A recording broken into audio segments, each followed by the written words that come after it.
Okay, and we are live. Hey, everybody. Hey everyone. Welcome to the first ever You Have to Watch This Oscar party. I'm Alan. And I'm Ryan. And tonight, Ryan and I are going to be. It's still playing on my phone. Ryan and I are going to be watching the Oscars live. We cannot share the Oscars with you, but consider this your audio commentary for the Oscars. We'll be reacting live to the awards as they happen. Right now, we have 8 minutes until showtime. So before we get into it, Ryan, you were not present the other day for when Devin and I went through and made our official picks. No, I was not. But we had a fun gag that we did with that instead. We picked for you. Yes. So we both have a list in front of us of what our picks are. Is there? I know you haven't seen many Oscar nominees this year. Is there anything that you're actually rooting for that you want to win, that you want to see win? I mean, I would like to see. I saw Dune, and I really like Dune, so I'd like Dune to win some stuff. Encanto, I want that to win everything that it can. Okay. So, I mean, there are some films I want to see, win. But most of this stuff, like almost every year, I haven't really seen the majority of this stuff. So, yeah, Hey, Peak. No, and that's fair. Like, I wasn't expecting you guys to both watch everything that was nominated. But I went through and I can say this for the first time in my life. I have seen every nominee for Best Picture. Last night I was able to squeeze in the last one, which was King Richard with Will Smith, and it did exactly what I thought it was going to do. It didn't change any of my picks for the Oscars overall. So like I'm still confident in my picks. Okay. But yeah, so you talked a bit about wanting Encanto to win, and I don't believe you have that picked at all for your categories. Well, I mean, my assistant was a dice, so I mean, yes. I can't really be too mad about it. Yeah. So for animated film, you had. Where did it go? You have the same as you. Yeah, the same as me. Mitchell versus the Mitchells versus the Machines. Yeah. So you have that going for you, which is interesting. My laptop, which I'm watching the stream on, just shut down, so that's fun. Okay. But yeah, we had a dice go through and pick your picks. We're gonna keep track. I'm gonna keep score tonight of who wins the most, and then we have a little bit of a wager going for the winner. And I don't know if we told you about this or not. So this is what's going to happen with the winner. Yeah. Whoever has the most points by the end of the night, Oscar nominee wise, they will be able to pick any film that they want for the other two to watch for the podcast. We're going to break form. We're going to break our rule of we have to watch somebody has not been, somebody has, usually we pick a film that one of us hasn't seen. This time we're breaking that rule. Doesn't matter if no one's seen it, we get to talk about that movie for an episode. And I think that's something that we can start doing a little bit more of on the show. But this is going to be the first way we do this. So going forward for some bets, maybe we'll do this again if it's a big hit. Like Devin said, if he wins, he's probably going to make us watch Jurassic Park just to talk about Jurassic Park. So okay. So that works. That's what the stakes are for the winner.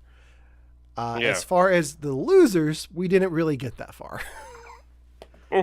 So we were supposed to put together a poll, but we're looking for suggestions. What should happen to the two losers of our Oscar poll? Or the one that actually made picks. No. consciously. It's even. Your dice stood in for you, and I believe your quote was, "I don't care, just pick Yeah, for me." So yeah, I don't care. those are your Pick for picks. me the dice, and it's pretty much, like setting the computer to play against. All right, we've got a listener. So we're like internet radio for our friend of the show, Josh, driving back from a Comic-Con, I believe, in his There we Tesla. go. So I'm curious, Josh, how do we sound in a Tesla? So we've still got a few minutes left before the Oscars kick off. So we've got some fun planned for the show tonight. We'll be reacting to the nomination, the winners, the comedy sketches of the 3 hosts this year. I don't know what the opening monologue is going to be. So I don't know how entertaining it's going to be if we're just reacting to the monologue. Like, I'm not going to be repeating jokes, but Well, I'll be explaining what's going on stage. Don't worry about that. oh yeah, Because I'm very interested in how 3 hosts is going to play out. I am too. So it's Wanda Sykes, Regina Hall, and Amy Schumer, which is it's not the way I wanted them to go. I was hoping they'd go like, this is the first time in a few years they've had a host for the Oscars, so I was hoping you bring back a classic like Steve Martin, Martin Short. I like they had the same guy do New Year's. They had the same guy do New Year's Eve in New York for what, 30 years? Dick Almost. Clark? Dick Clark. Oh, he was doing Like, it for longer than that. Yeah, okay, so longer than that. 80 years. I'm just gonna throw that out there. That covers it. But I feel like they should do the same thing with this. Like, it should just be one person. Like, like find someone that works and just stick with it. And like, it's them until they physically can't do it anymore. Yeah.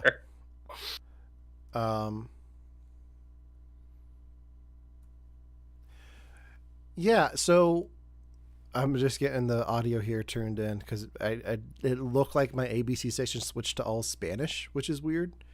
Oh, that's fun. Amy Schumer is gonna be interesting tonight. Like, I don't know how her material has changed over the last few years since she had a kid, but I'm curious to see what happens with that. Because it's either gonna be it's either going to be a lot tamer, or she's going to go full force into it more than what she was before. Like, that usually seems to be what is what happens after a comedian has a kid. Either they go soft or they just lean further into what they were already doing. Yeah. And she's an acquired taste. I haven't seen anything Wanda Sykes has done in years. I'm excited to see Regina Hall on stage hosting. From the few things I've seen her in, I've enjoyed her. So I'm really curious to see how she does. But I'm really intrigued by the three host aspect of it, especially since this is being okay, whatever material that other people wrote and she either steals or didn't pay them for. Who commented that? Josh. So yeah, I'm like, if I had to place money on who was going to host this year on a Disney Channel, I thought it was going to be Steve Martin, Martin Short, and Selena Gomez for 3 people, because they have them over on Hulu doing Only Murders in the Building, and the 3 of them have great chemistry together. So, I mean, I really feel like it should just be one person. I don't know. I'm also a stickler for tradition. Certain types of tradition, and I feel like this would work that way better. But all right, so the show is beginning. We have Venus and Serena Williams on stage. There we go. Now, I haven't seen anything about where the show is being held this year, but it looks like everyone's sitting at tables, which is different. I'm used to them being in like a large auditorium. So see, I on like in the like Naked Gun movies and like early comedies where they spoof this stuff, they usually have them at tables. So I feel like this is more of a classic. Yeah. way of doing it. Yeah, I Okay, think so so. we have. Oh wow, they're doing Beyonce at the beginning of the show. Okay. Okay. Performing her song from King Richard, which is titled. Oh, I don't have the actual nominees here. Her So song, you've "Be Alive." Yeah, so you've got a bunch of performers on a tennis court that is painted yellow. Everything's yellow. Net, poles, everything. Yellow backgrounds all around. All of her and everyone else is in yellow. Mm-hmm. Like construction yellow, almost. Like yellow you'd see on like a road crew. Yeah, this is definitely pre-recorded. This is not live. Yeah, no. No. I like this is.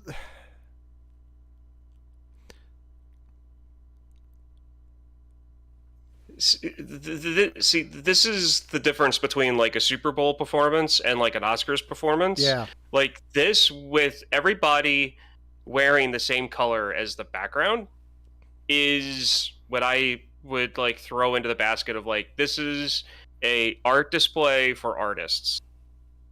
And Yeah. I'm sure the color matches whatever feeling the song or the meaning of it's supposed to be. I'm just going to assume that. I've never heard the song before, to be honest. I do like that all of the dancers are wearing the beaded dreads like the Venus Sisters wear at the end of King Richard. Mm-hmm. King Richard Yeah.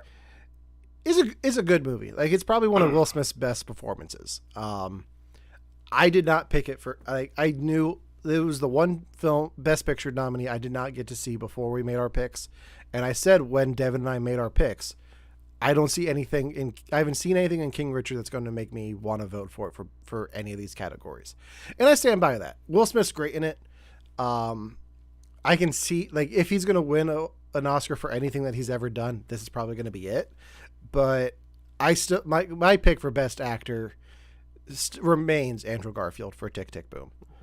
Yeah, and the thing is too, and from a sports person, and I'll be, completely honest about this, sports movies, regardless of how good they are, aren't really Oscar material to begin with, because you're talking about biopics, events about real events, and those type of topics don't really win a lot of awards, and they never really do.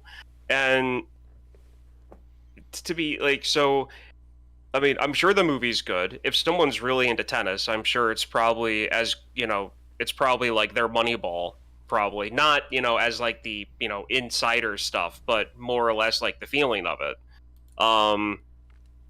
But yeah, I don't really see a sports movie, regardless of what the context is of it, doing well when it comes to winning awards, because it just doesn't happen. Well, so the heart of the story is about the parents of Serena and Venus Williams, and like mostly their dad, played by Will Smith, Yeah. but also their mother, played by, and I have the list here, Anakwe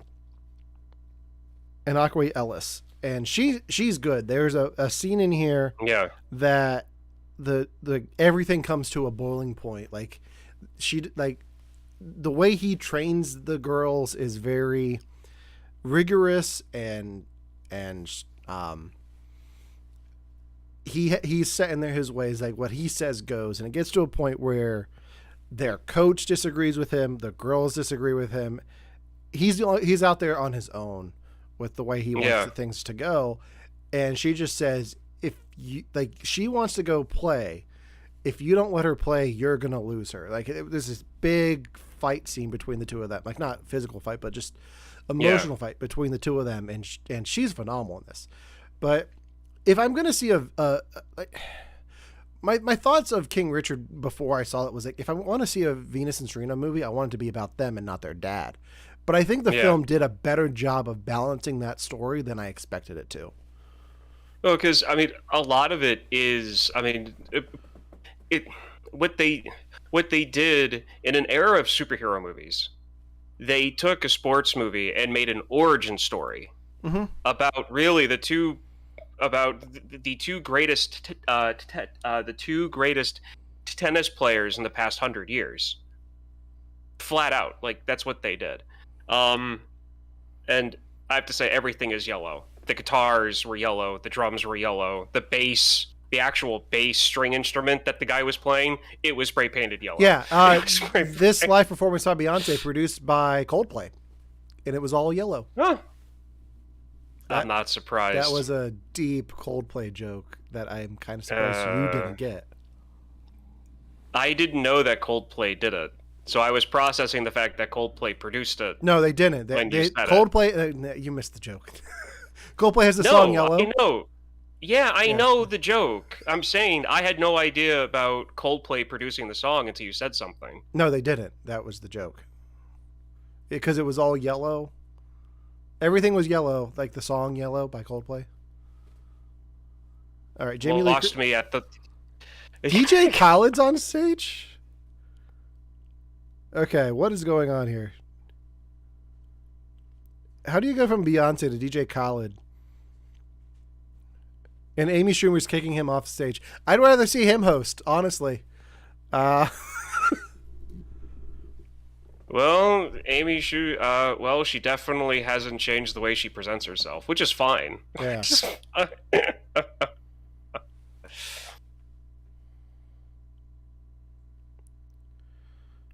Yeah. Wanda Sykes is classic Wanda Sykes.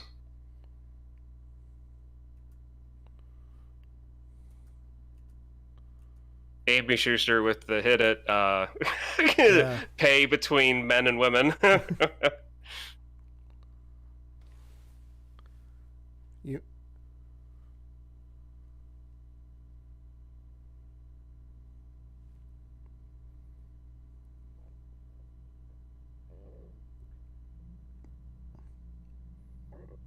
That was, yeah, okay. Okay. I think you're a little bit ahead of me. COVID. Yeah, you're a bit ahead of me, so. Okay. Let me refresh and see if that catches me up. Oh God! So they just compared Timothy Chalamet to J.K. Simmons, which is interesting. That's where I'm at. Yeah. So I'm refreshing here to see if I'm getting caught up. Am I missing anything? Not really. It's just them going over it. It's the normal beginning. They're talking about current events. They're making little jokes about stuff. I mean, that's the opening monologue. The lights on the stage. The lights on the stage just flickered. The best opening monologue I've ever seen in the Oscars was in 2010 when Steve Martin and Alec Baldwin hosted. See, Steve Martin there is the key thing to it. All right. House of Random Accents is what I'm at now.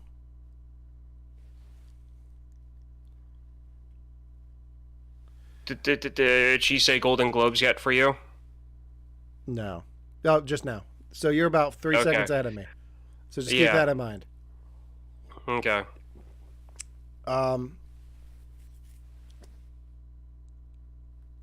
So they were talking about Space Jam 2 right now.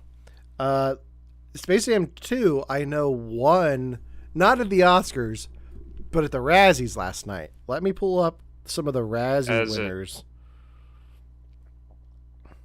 Because,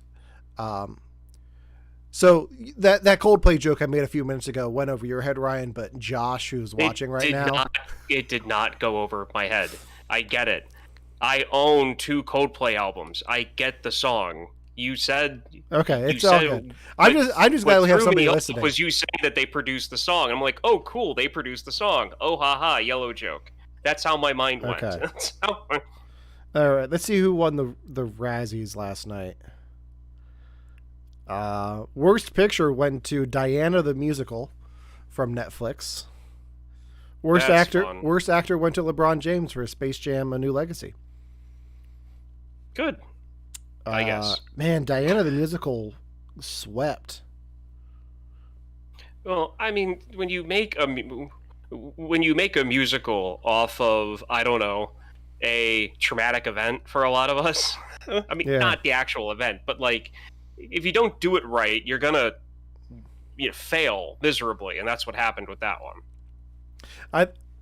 I think the biggest surprise, the biggest upset was the winner of the worst performance by Bruce Willis in the 2021 movie. Bruce Willis won over Bruce Willis, Bruce Willis, Bruce Willis, Bruce Willis, Bruce Willis, and Bruce Willis. That's good to know. They're roasting L. Jackson at the moment, by the way.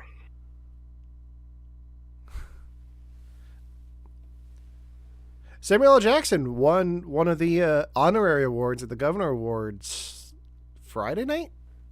Yeah, what was that for? Lifetime achievement. So an honorary Oscar. He's getting to that age. A lot of our actors are getting to that age. Yeah, I mean, I'm still surprised he didn't win for Pulp Fiction. So. Yeah. Wow. Okay, so they just showed John Travolta. Oh yeah. You're gonna see him in a little bit. He is. I am not used to him being bald yet. I'm glad he's embraced being bald instead of wearing that horrible toupee.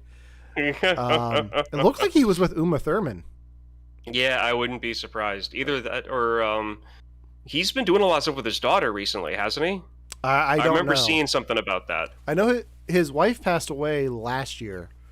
Yeah. So. Okay, so.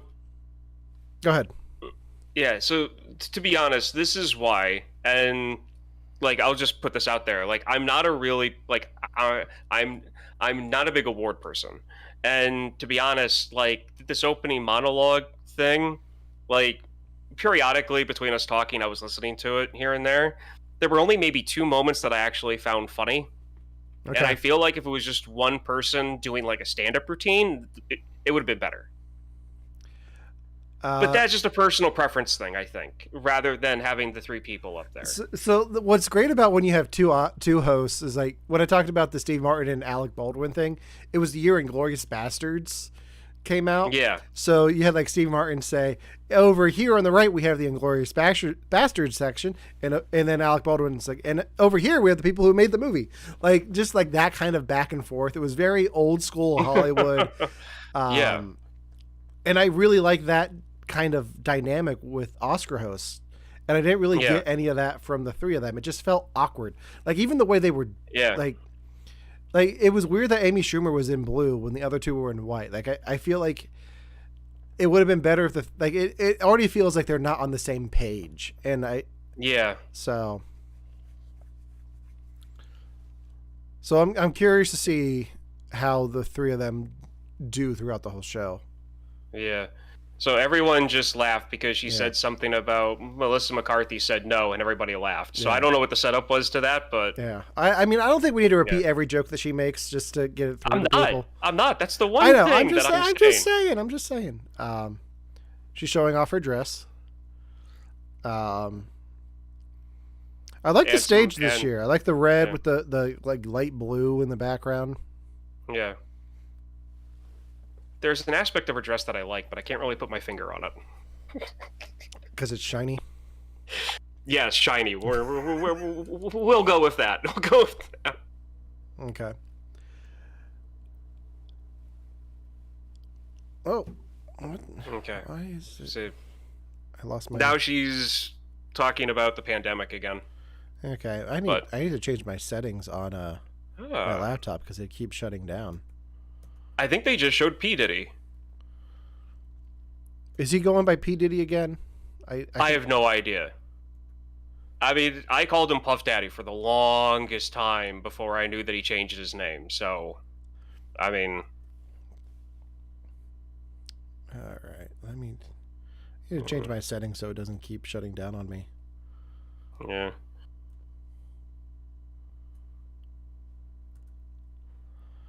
So let me know when they announce what the first award's going to be. Yeah, I'm over here kind of going, okay, get to it, get to the first one. I want to know what the first one is. So. All right. Yeah, it seems like the people at the. I feel like the whole table thing with the setup with like you've got the tables where you've got like the front end and you got like everybody else sitting. It's almost like I almost feel like it's set up like a, high school lunchroom. Like you have like, like the best, the most athletic jocks, all of the popular kids from all the different like cliques are Hmm. sitting at the tables, and then everyone else is just shoved behind. Yeah, I mean, you have the A-list Hollywood elite in the front, and then Yeah, everyone nominated for a technical award is is sitting back in the back. behind. Yeah, yeah. Um, so so you got to watch a little bit of the red carpet stuff. Did anyone's look jump out at you? To I found like everybody was wearing normal red carpet stuff, so nothing really jumped out at me. And I mentioned this about Billie Eilish before. I feel like more recently she's starting to get into like her own style, besides just like the baggy clothes thing. And I'm liking where she's going as being one of like right now being one of the more popular musical artists that's out right now. Yeah. Being from the era of like Jessica Simpson and Britney Spears and Christina Aguilera and that whole mess that happened during the early millennium, seeing her do her own thing is very refreshing. Yeah. And so that kind of stood out to me with her look. But other than that, I don't like. I saw a segment where they were talking about certain actors and actresses about like what they wore in the past compared to what they're wearing now, Hmm. and all I see is just dresses Yeah. and suits, and nothing really stands out to me. Okay, I All think right. they're getting to it. Yeah. So let's see so they have the best supporting actors from actor and actress from last year presenting. So that usually means supporting actor and actress is up next. Yeah, So let me get those. she's Graphics wearing ready. a tent. That is flowy.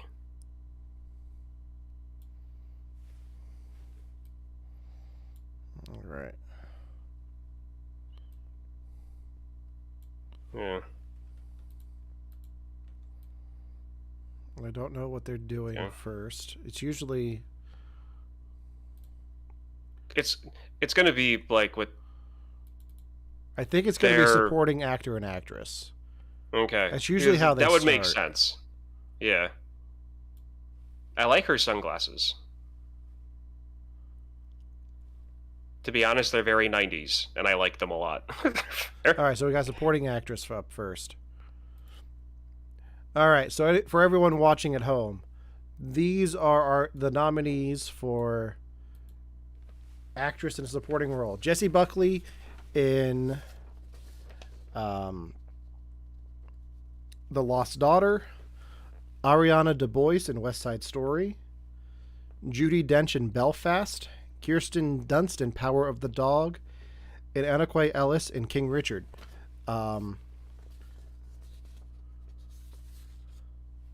So our picks for this was I have Kirsten Dunst for Power of the Dog. Ryan's pick, randomly chosen, was Ariana DeBois for West Side Story, which was almost my pick. Which, at the moment, they're showing her clip, and I'm very happy about this, to be honest. Yeah. I'm very happy about this. And then Devin's pick was Judi Dench. Which they're showing hers now, too. That damn Judi Dench. Oh, sorry, Dame Judi Dench. Yeah.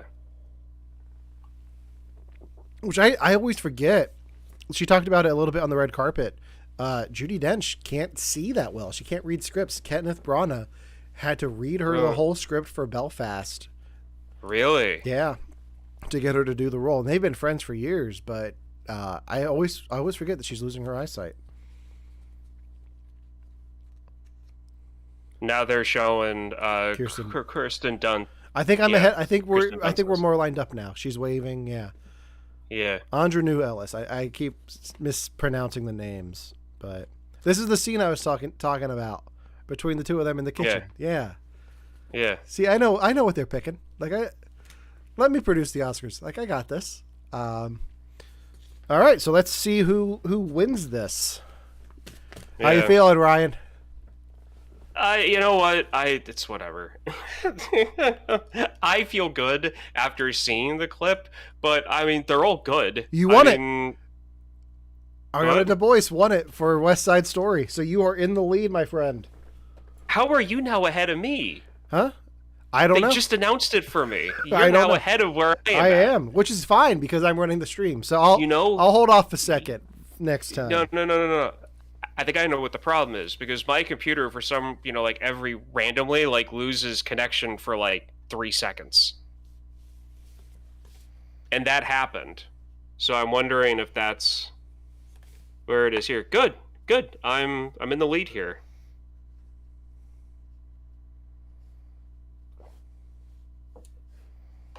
All right, so Ryan is on the board with 1 point. She's so excited she held up the Oscar and said, "What is this?" So she won for the same role that Rita Moreno played in West Side Story. And Cool. I did not, like, we talked about this on the show. I was not a fan of West Side Story. The best part of the movie was her performance, especially in that scene after the brawl, after when she goes to find Tony and is confronted by the Jets. That scene was the highlight of that movie for me, and she absolutely. I am not upset that she won the Oscar for that. Oh, what they were saying on the red carpet, because they were interviewing her before, and she said like after they were done filming, her and her group of characters went over and started doing like the dance, towards him. Towards George Lucas, and Spielberg, he started Steven dancing Spielberg, with Spielberg, one of the big two, whatever. He started dancing with them, doing the choreography with them. I kind of want to see George Lucas's West Side Story. I do too. Misa wanna be in America. So, Alan, do you remember? I think it was the late '90s. Do you remember when they instituted like a speech clock? Yeah. Okay. All right. So, yeah. So if you're watching along at home, Ryan is in the lead now with 1 point. Thank you, Dice. Out of the 18 that we are keeping track for, the only categories we did not make picks for were international film and the documentary and the shorts. Those are the ones we did not do because we didn't feel like we had enough to base our judgments on those. So we held off on those. But every major category that the Oscars is going through tonight, we made picks for. So minus those 5, I think. Yeah. So how do you feel with the dice right out the gate making your pick for you? Well, I mean, I was excited when the Atlanta Falcons were up on New England like a few Super Bowls ago, like 23 to almost nothing. And I was really excited about that. And then they lost. So, I mean, I'm not going to be too confident just yet. But I am a little disappointed. I just saw one of my favorite actors, and he's not sitting at one of the tables. John Leguizamo.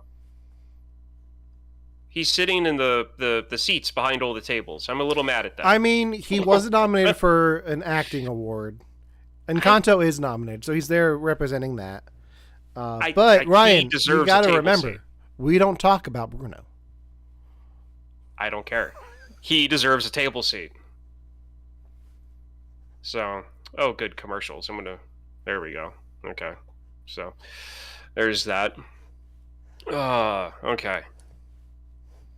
So no, I remember when they instituted like the speech clock, and it did nothing. Yeah. I remember people talking right over it. Because it was like 98, 99, I feel like when that happened. Mm-hmm. And I think the following year they didn't even bring it back. Like they just said, "No, people are talking over it. Nobody's going to follow it," so they just got rid of the idea. I think they still have it. I think it's more along the lines of they just don't show it on the screen. So. And it's probably like in the floor somewhere where they're standing, so like only they can see it. Yeah, and then you have the band there to play them off. So yeah. All right, so I'm getting a Moon Knight commercial right now. If friend of the show Josh is still listening, I cannot wait to watch this for our Marvel podcast over on Victims and Villains. But Josh and I are going to have to watch something else this week for Victims and Villains as their Marvel correspondents that I still am not convinced is a real movie. So, what movie is that, Alan? That would be Morbius. Starring Razzie winner Jared Leto. Okay, so I'm gonna go on a limb right now and say that you're gonna come away from it liking it. We'll see. I just think I just find it shut off again. I don't know what's that. I just would find it funny, and the way the universe works sometimes, that you're gonna watch it and go, it wasn't half bad. Yeah. I really think that's what you're gonna say. I mean, not exactly, but close. Well, there's been a lot of leaks from the director himself and Sony over the last few days, and I've avoided all of them. So don't put anything in the chat if you know about it. Because I don't want to know. I'm waiting until Thursday night when I go by myself to opening night. I really hope I'm the only one in the theater because that'll just be fantastic. Yeah. But, okay. What category do we got next? Oh, we're spotlighting Best Picture nominee Belfast. Regardless of if Belfast wins tonight, Ryan, I told Devin this is on the list for the podcast now. This is one of my favorite Best Picture nominees. It was very hard for me not to pick this one, but I'm confident in my pick of Nightmare Alley. Belfast. What Belfast? Yeah, what's it about? It's about Kenneth Branagh's childhood in Ireland during the Protestant Revolution. Okay, now that all made sense. Yeah, from what I saw, and so that makes sense. It's an autobiography. Like it's his film that he wrote and directed about his life, and that's why I have it picked for several categories. But yeah. Josh says in the chat he's excited for Moon Knight. He is dreading Morbius just like I am. It's gonna be a great podcast. So make sure you go follow our friends over at Victims and Villains for that. I've been avoiding all leaks too. Timothée Chalamet made a interesting fashion statement with no jacket, or just the jacket, no shirt. The one that's walking up right. Yeah. Interesting. Oh, I've seen that's something that I've seen that parodied a lot in in a lot of animated stuff where you have like the cocky young guy and he's just wearing like a suit jacket or a leather jacket with no shirt. So I mean, well, he's wearing the shoes to match that. The like high top laceless. I don't even know what they're called, what the style is called, but it's popular now again. I've seen people wearing them like with jeans, and it throws me off. Here, I don't really want to be a fashion consultant, but here I am talking about it. Whatever. Hey, it is what it is. Yeah.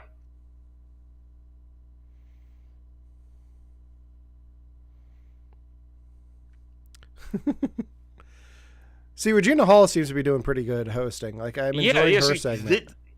This is good. She has Simu from Shang-Chi, Bradley Cooper, Tyler Perry, and Timothée Chalamet up on stage for a test where she has to take off their clothes. So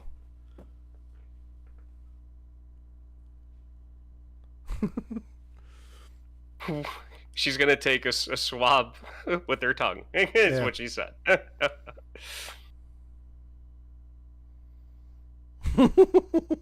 I mean, she's really leaning into this gag. Yeah. And that's...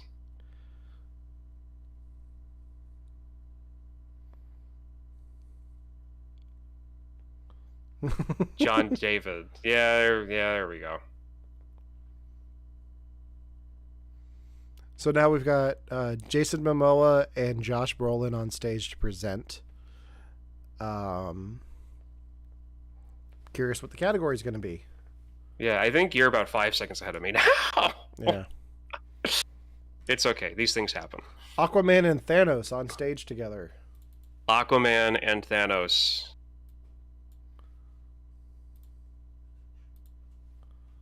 She's really leaning... Oh, she's frisking Thanos. She's patting down Thanos.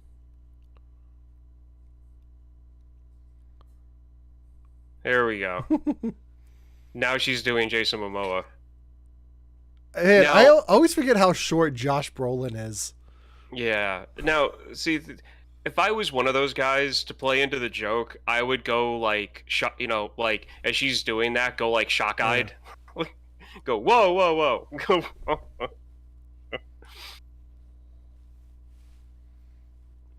Sound is their next category. Sound? Okay. What do I have? They're just doing jokes. All right. So the nominees for sound are Belfast, Dune, No Time to Die, Power of the Dog, and West Side Story. See, this is one that I want Dune to win, but the dice didn't pick it for me. Yeah, I picked Dune. You and Devin both have No Time to Die. So just whatever. Oh, they were both on stage. They're gonna do what they do. I get it. They were both together because they're both in Dune. There were so many people in Dune. I forgot that the two of them were in that together. There are tons of people in Dune. Let's see. First, they're doing Belfast. Then Dune. Whatever. I'm just gonna keep on doing this. No Time to Die now. Yeah. Ooh, I might want to watch this one now. I didn't know that the car actually had guns in it. And then Power of the Dog. And then West Side Story. Dune 1. There you go. Yeah. They didn't even wait. They just threw it on there. Like, they didn't let them come up to stage. I think this is one of the ones I think they did during the commercial break. So that means that means I'm on the board.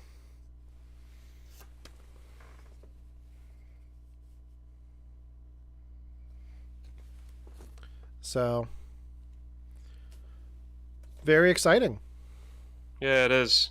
The acceptance speech, the guy made a spice pun for all the Dune heads out there, so he can be happy about that. Very spicy.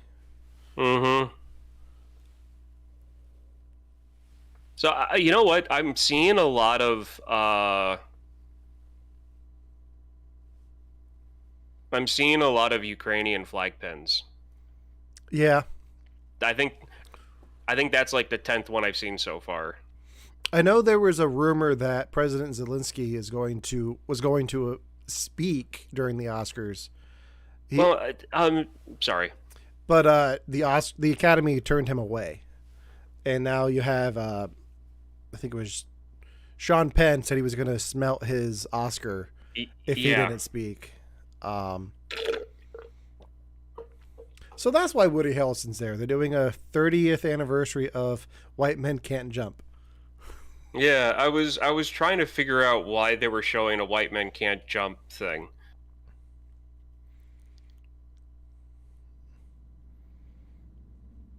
I mean, weirder things have happened. So yeah, man, what is Snipes wearing? That would be a purple velvet kilt. That is a kilt. Yeah, looks like it.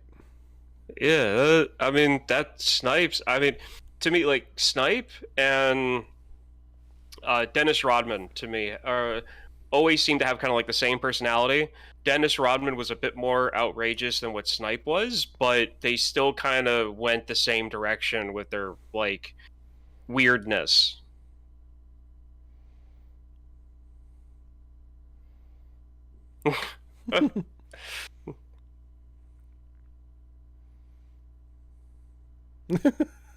Wesley Snipes can't read a teleprompter, evidently. No, he can't.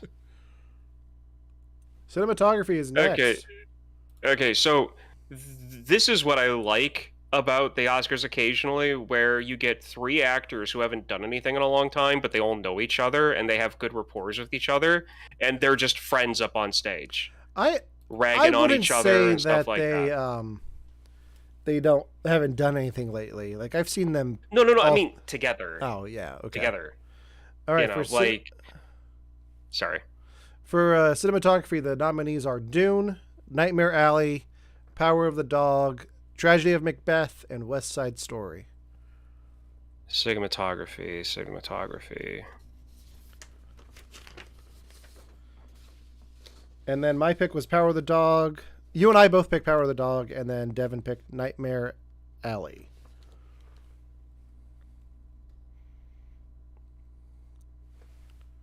Come on, Woody. Dune won. Dune won for cinematography. Well, I mean, that was my second pick. That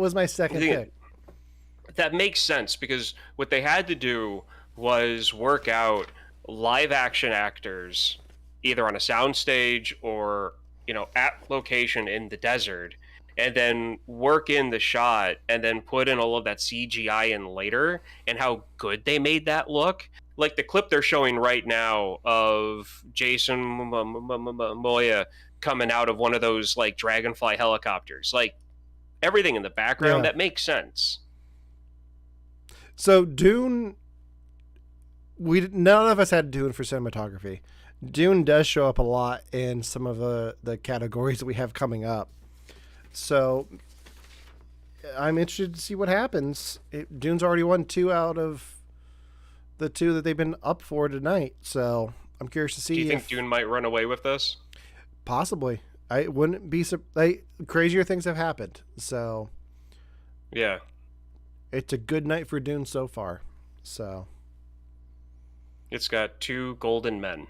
So there we go. I believe their names are Oscar. 2 golden men. Can golden men jump? I think they'd be too heavy. Probably. If you think about like your average basketball players, like 6'4", 6'5", I'm guessing, I haven't followed basketball in years, but if that's their average height and being proportional for an athlete, I mean, if they were to jump, if they could jump, I mean, you're talking about putting some decent sized dents in that wooden floor when they come back down. All right. So we're going into a commercial break. Ryan, I believe you have some Oscars trivia pulled up for me, right? Yes, I do. Let me slide back over to get that window back open. So while we wait for the next category to come up, Ryan's going to ask me some Oscars trivia, which he just Googled Oscars trivia, and we'll see what we get. And I've got 60 questions here to pick from, and I'm going to close my eyes and just scroll up. So okay. Question 30. Okay. And I'm reading this as I'm reading this, so I have no idea what this is. Who won all the major nominations for the movie Annie Hall without appearing at the awards ceremony in 1978? I'm going to guess Woody Allen. The answer is Woody Allen. Man, I was like, I hope he doesn't like scroll to a question about somebody we shouldn't be talking about, and then right off the gate, it's Woody Allen. It's all right. It's all right. Give me another one. Okay. That one was easy. Question. Question, because I'm reading it. There we go. Who was the first person to win 4 awards in the director category? Does it give you options, or is it just? It just gives me the answer. Okay. Who was the first person to win 4 awards in the director category? I want to say Spielberg. But I'm making a face that scrunches. Is it Orson Welles? No, it's not. Do you want to I'll give you a hint. Give me a hint. This director's last name is the same as an American car maker. Francis Ford Coppola? Their last name. Last name. Well, okay. Well, last name. Well, the name that's on here is two names, and Okay. the last name is the same as a major American car maker. I don't know it then. I'll probably know. John Ford? John Ford. Oh, okay. John Ford's Yeah. older school Hollywood. That makes sense. Okay. Let's see here. Oh, here we go. American History 101 with this one. Okay. Why was the Oscars postponed in 1981 at less than 24 hours notice? 1981.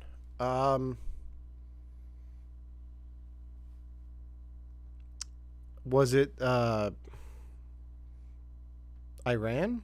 Like the hostage situation? No. Oh, what was it? The attempt it was because of an attempt to assassinate President Ronald Reagan. Oh, okay. Yeah. So let's see here. Here we go. Ronald This Reagan, one, the actor. The actor. This one I think you should get. Okay. Which movie is the most expensive Oscar winner? Okay. Can you make up some options for me? I'll make up some options. Okay. Oh God, can I? Yes, I can. Titanic, Okay. Avatar, or Star Wars Episode 3. Well, I know it's not Star Wars Episode 3. I'm going to say Yeah, Titanic. I have no idea. That's, No, it's Avatar. Is it Avatar? It's Avatar. It was Okay, one of the most expensive films ever made. So was Titanic. yeah, Titanic was my first guess. I knew it was James Cameron because he likes to spend money. I cannot. yeah. We're supposed to be getting a Avatar 2 trailer here soon because that supposedly comes out in December. Hopefully, We'll see. I think that's more of a real movie than Morbius, which comes out Thursday. So Okay. So here's a question okay, that again is older Hollywood. all right. Okay. The Which show's famous back on, public? so. Okay, here we go. I'll It's save a that one for documentary, later. so we don't have picks for this. Go ahead. Okay. Which famous public figure won a special award presented by Shirley Temple and had 7 similar Oscars in addition to the large statue? It had 7 smaller Oscars in addition to the large statue. I don't understand the second part of that question. Was it Snow White? No. Which famous public figure Walt Disney. won a special award? Yeah. It Yeah. was Walt. Well, Disney. it was Walt for Snow White and the Seven Dwarfs Disney. Okay. because 7 smaller awards for the dwarfs. Oh, okay. Yeah, that didn't make any sense when I read it. As I was reading it. Let's scroll back down. Let's see. Stop here. Okay. Question 54. Okay. Question 54. Where are the Academy Awards held every year? Was it asking for like the theater? Yeah. It's the Kodak Theater. Well, it's Dolby? Dolby Dolby? Dolby Theater. Dolby. Yeah. The Dolby Theater. All right, Okay. so I read that question without knowing the answer. let's take a break from talking trivia and talk about the Best Picture nominee that they're highlighting right now, which is Coda. Oh, they're doing it already? Well, they're highlighting it. They go through throughout the night. They highlight each nominee. Coda is also on the list and is a phenomenal film. I'm assuming you don't know anything about it. Nothing. Okay, it's about a child of deaf adults. Coda. Okay. This girl who can sing, joins the choir, and wants to go to a school for music, but her deaf parents don't understand. And it's a very great film, and I have it picked for a few categories down the line. So there is a height difference between these two presenters. Holy cow! You know, this is the actress who played Maria in West Side Story. Oh, okay. All right, so visual effects is up. Let me pull up the graphic for this. And who's the guy that she's standing next to that makes her look like an ant? I do not know. Where's the visual effects? Visual effects. Oh, cool. They're doing visual. What did the magic dice give me for visual effects? I believe you have Spider-Man No Way Home. Meh. Okay. Well, that's not bad. Devin and I You both two have have- Dune. Yeah. I cannot find the graphic for that. People are screaming at No Way Home being Dune 1. talked about. So now Devin and I both got a point for that. So I am currently in the lead with our... I can't believe I lost the picture for that. These things happen. Yeah, it does. All right. I'm gonna guess supporting actors next, so I'm gonna have that ready. But so yeah, Dune is sweeping it so far. So you've got all these guys walking up on stage who are like the managers and the people at like, you know, the lead of the Team.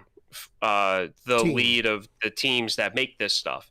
And I'm really wondering if, just like with every other type of work and industry, there's like the grunts at home or at the bar going, "Oh, look at him, he didn't do a thing." Like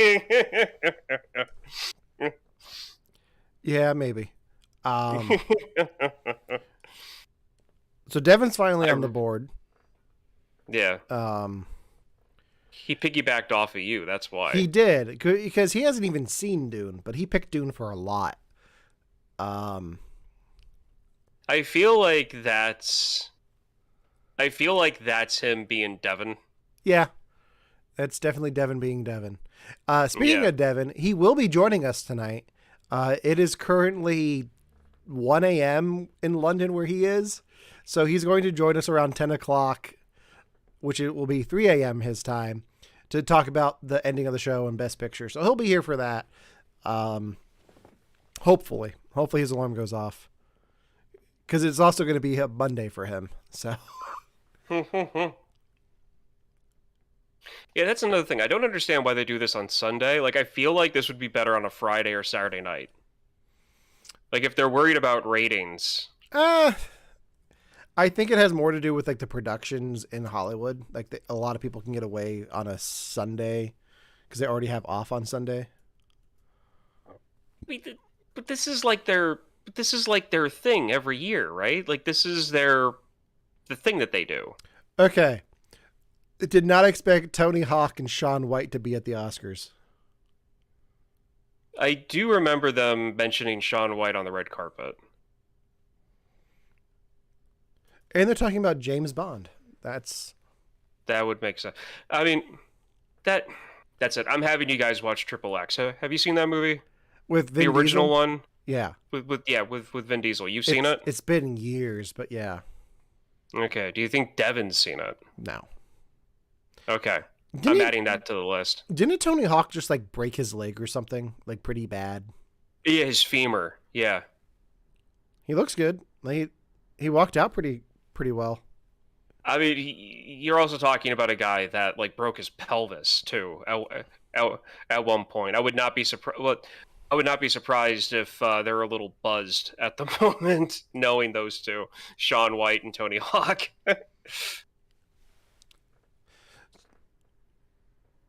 I can't take Shaun White seriously with short hair. I just can't. Like, in my mind, he will always have like a mop head, always. So you expect him to look like a Weasley? So All the time. So they're highlighting 60 years of Bond. Ryan, have you seen No Time to Die? No Time to Die. No Time to Die. The new one. Is that one of the new ones? That's no. I have new not one. seen the new one. Okay. Yeah. I saw it in theaters in New York with friend of the show Josh, who I believe is still listening. And it's very good. No, that's like I saw one preview for it, but again, like I haven't been interested in these newer Bond films, and I didn't realize that that they actually had a car with a small minigun coming out of the headlights. Yeah, that's Bond stuff to me, and I didn't see that in the first one of the movies that they did. With Daniel Craig. Like the reasons why I watch the Bond movies is for like the gadgets and the silliness, along with the action, and it was just it was just dead tone serious. And I'm like, this isn't my type of Bond thing, and I've just I've been ignoring them since. I'm kind of surprised in this Bond tribute they actually showed a clip from Die Another Day with Halle Berry. Well, I mean, you've got Halle Berry in it. I mean, you're not going to show her, you know. You're not going to show her. If you're a fan of Bond and not watching this tribute right now, I highly recommend checking it out after the fact, because I'm sure they'll post this online. I can't believe it's been 60 years.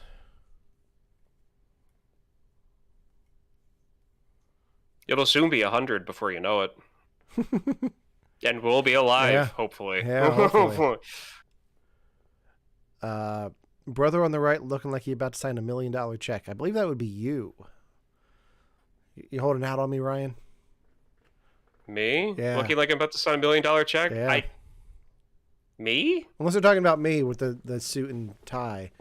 I would say it'd be you. I mean, granted, I'd be dressed like this anyway if I was going to sign $1 million check. Yeah, you're cosplaying as Kevin Smith at the Oscars, wearing a hockey jersey and hat. That's fine. That's fine. The only thing you're missing is a joint. That's what the poster is behind me with. Snoochie Boochies. Yeah. Yeah. We will be around for the 100 years of Bond, which is weird to me. Mm-hmm. We're gonna be around for a lot of those different things. Like we'll hit like 50 years of the MCU probably. Do you think the MCU will last 50 years, or let's say 60 years, like the Bond franchise? Yes, I think it will. Okay. My hesitation in saying that is I don't want it to last that long. Well, here's what I think is going to happen. I think he meant the left side. Yeah. So thank you. I appreciate that. Yeah, I think if it's going to last that long, it'll be because they do like a soft reboot, where they kind of reset things and start over, but it'll still be in like the multiverse type deal.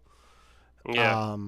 I can see them doing that, so they can just make it last longer, and like make references to like Tony Stark and all of that. So I think it can last in some shape or form. Because if the multiverse stuff has taught us anything, like everything is connected, so everything's connected, and they can come up with anything they want, and it'll work.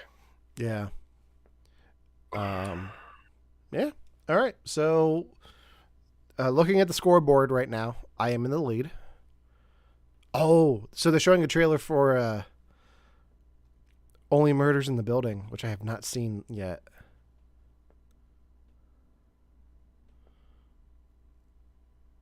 I'm sorry. I got distracted by this because I'm really excited for season 2.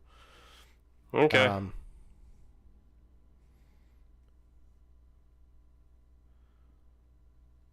I look 10 times better than all these grizzly bears who call themselves YouTubers. Thank you. I appreciate that. Now that's fine. Yeah. They're showing a clip from Abbott Elementary now, which I talked to you guys about on the show. But yeah, the commercial breaks are weird.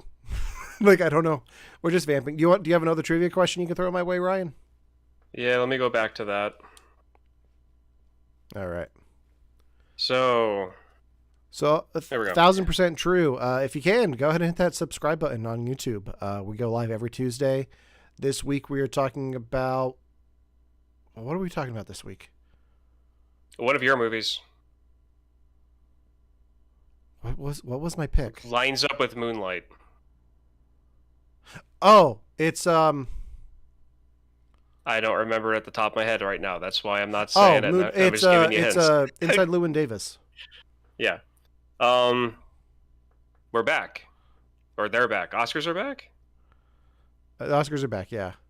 And Okay. my barber killed it. I did it myself, so thank you. So they're highlighting Don't Look Up. Ryan, have you seen Don't Look Up? It's going to be several years before I watch this movie. Just telling you guys right now. So I completely understand that. This movie is very cringeworthy because it's so accurate and very very hard hitting. Like it just feels too real in spots, and not because of an asteroid coming to Earth. Just the way people react to it. It's like, yeah, I can see that happening. Yeah. Don't Look Up was fun, but doesn't deserve a Best Picture nomination, says Josh. Yeah, I mean, with 10 nominations, that feels like one of the popcorn picks that got nominated instead of something like Spider-Man. I feel like it got picked because of the amount of people that were working on it and in it. Mm-hmm. I mean, Meryl Streep's in it, but Meryl Streep did not get a nomination for acting, which is bizarre. It was just, who's performing? Not Lin-Manuel Miranda, because he could not attend because his wife got COVID. That sucks. I hope she feels better. Yeah.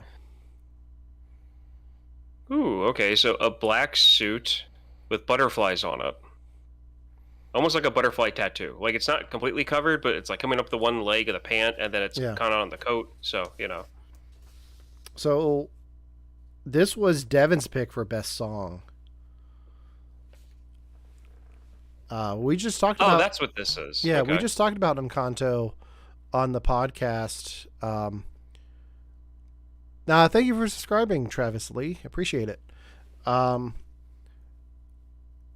We just talked about Encanto this past week on the show, so we did a deep dive on this song, and we don't talk about Bruno, all the different songs on there.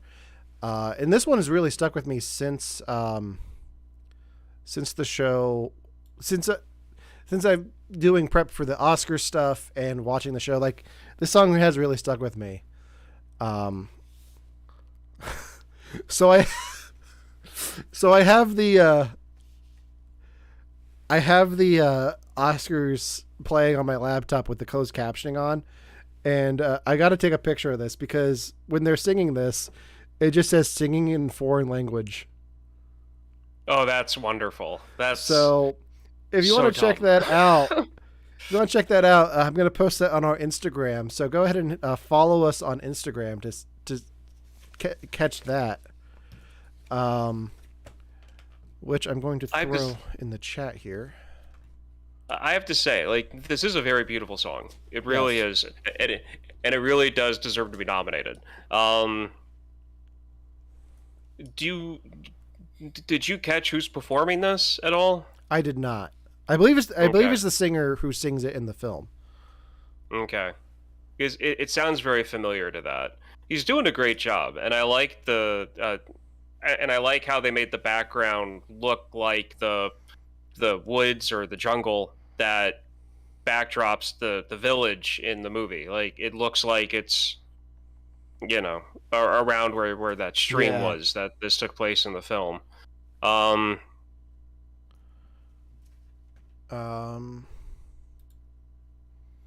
Josh, thank you for subscribing on Twitch or following on Twitch. We stream in so many places. It's nice that I have everything come up at once. It shows me different notifications at different times. Yeah. So, all right. Too many things going on at once here. But I believe there's supposed to be a performance of We Don't Talk About Bruno tonight as well. That should be interesting. So who's this?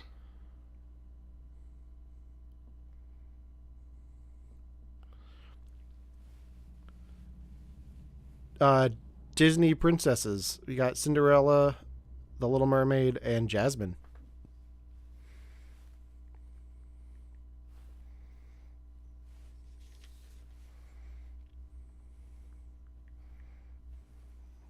Oh, cool. Okay. Which would explain the seafoam green.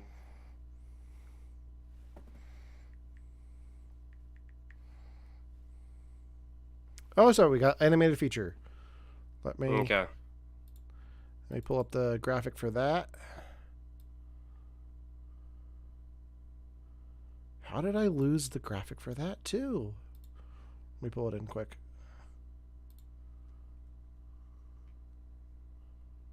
Okay, so we got Encanto, one of the nominees. Flea is one of the nominees. A very, very simple animation on that one. Yes. Luca. The Mitchells versus the Machines, which is what the dice gave me. And my pick. And your pick. Encanto won. So I believe that puts Devin in the lead because he picked Encanto. Or he gives him another point.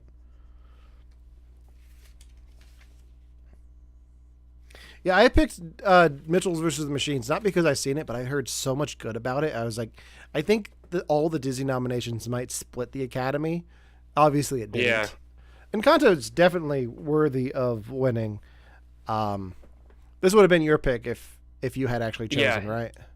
Yeah, it would have been. Wow, okay, so that guy's suit is as decorative, if not more decorative, than the singer of the song.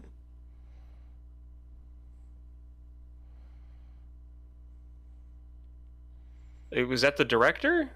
The guy that has, like, the roses and flower print on his suit? Yeah.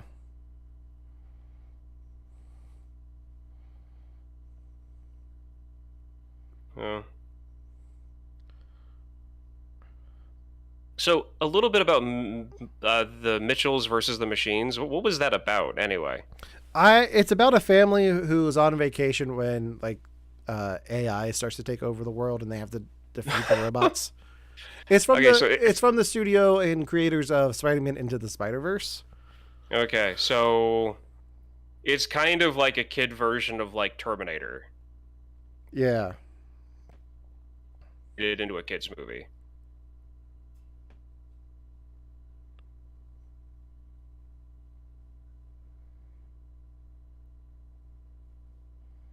Okay, well, that was nice. I was happy that the one guy just thanked the entire country of Colombia.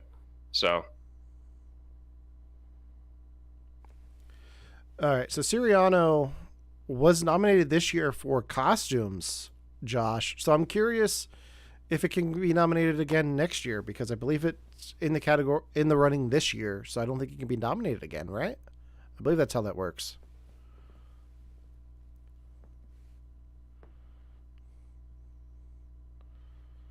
All right. Now that I'm in the wrong account. There we go. Top 5 worst cheer-worthy? Most cheer-worthy. Most cheer-worthy. Most. My dyslexia kicked in there for a second. The Matrix, Neo's bullet dodging. Dreamgirls. I'm ahead of you now because I'm on number 3. You're like wow! 5, Talk about 6 spoilers. Me now. I'm afraid to refresh my screen. Oh, this is. Do it anyway. I'm excited to debate this a bit. So let me know when you get to number 1 because I feel like we can have a nice conversation about this. Well, I decided to swallow my fear, and there we go. Zack Snyder? Yeah. So number 3 was Avengers Assemble and Endgame. Number 2 was the 3 Spider-Man teaming up in Spider-Man No Way Home. And number 1 is The Flash in Zack Snyder's Justice League. I am very surprised that I can see The Flash being like number 3, but not number one. Like, definitely I think Spider-Man someone for paid me. for that. Oh yeah, definitely. I mean, I think that the Oscars like, oh, there's a segment of the internet that loves Zack Snyder's Justice League, which is fine. Yeah. And they're like, oh, we should put this in the Oscars somewhere.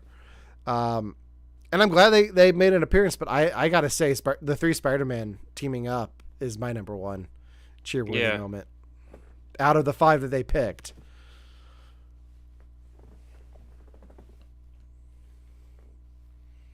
But yeah. All right, so you got I'm distracted by the commercial that's on. Okay. Do you got a trivia question for me? Yes.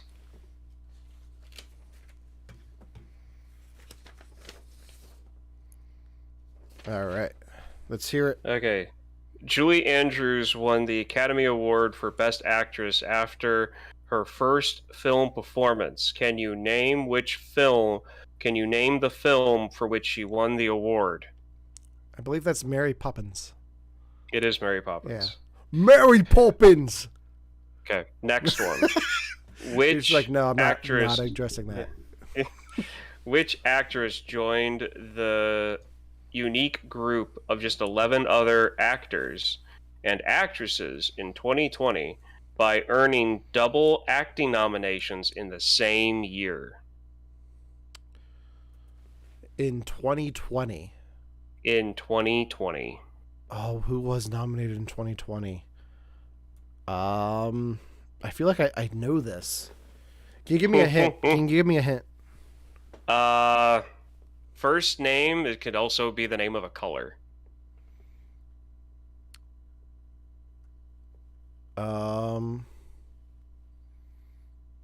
Or another hint, she shares the first name of a character from G.I. Joe. Oh, Scarlett Johansson. There we go. I was like, I know somebody I know who was nominated twice that year. She was nominated for Marriage Story and Jojo the Rabbit. Yeah. Let's see here. 2020 feels like such a long time ago. It does a little bit, doesn't it? Yeah. Let's see here. Here we go. I'm going for older Hollywood this time. Okay. In the 1960 Oscars, a movie swept 11 categories, including Best Picture, Best Director, Best Actor, Best Supporting Actor, Best Color, Cinematography. I mispronounced that word. Okay. It's not going to get any better. And more. Can you name the movie? What year was this? 1960. I will give you a hint. It's one of the classic epic movies. Ben-Hur. Yes, it is Ben-Hur. Is it? Nice. Yes. I've never seen Ben-Hur. I like 10 Commandments more. Okay. Man, these commercial breaks are long. No wonder the show doesn't ever end on time. Yeah. The Academy Award for the Best Makeup was not given out in 1981 after a film with incredible makeup achievements went unnominated the year before. Which film helped create this Oscar for Best Makeup? Can you repeat that one more time for me? I'm sorry. Okay. The Academy Award for Best Makeup was not given out until 1981. After a film with incredible makeup achievements went unnominated the year before. Which film helped create this Oscar for Best Makeup? So the film would have come out in 1979. Correct? 1980. 1980. Okay. That's tough. Can I get a hint?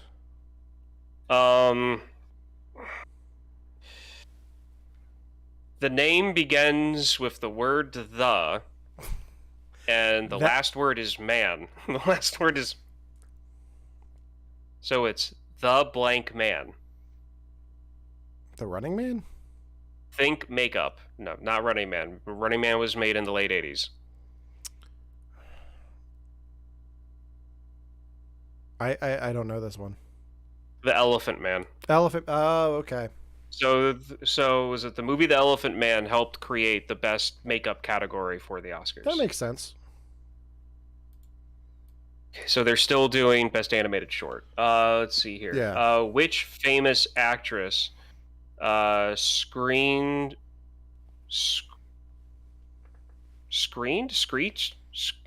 whatever. Going to another one. I'm not even going to try it. Here we go. Question. In 1984, Linda Hunt won the Best Supporting Actress Oscar for her performance as a male character in which movie? I don't know. The Year of the Living.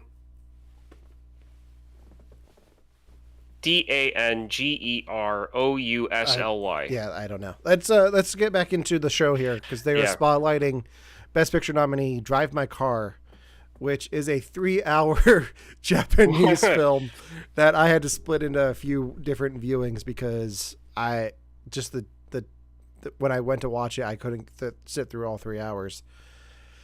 It's a very good film. I think it's going to win the foreign film category. I don't see it winning Best Picture though. Yeah, well, and also for new listeners, just a heads up. I have dyslexia and it bites me in the butt sometimes. I use context clues whenever I'm reading stuff if I come across a word I don't know, and when it's just a movie title, it doesn't really help out that much. If you want to send me a picture of it, I can try to figure it out. I could do it later. It's okay. The 1984 Best Supporting Actress winner. So, I mean, yeah.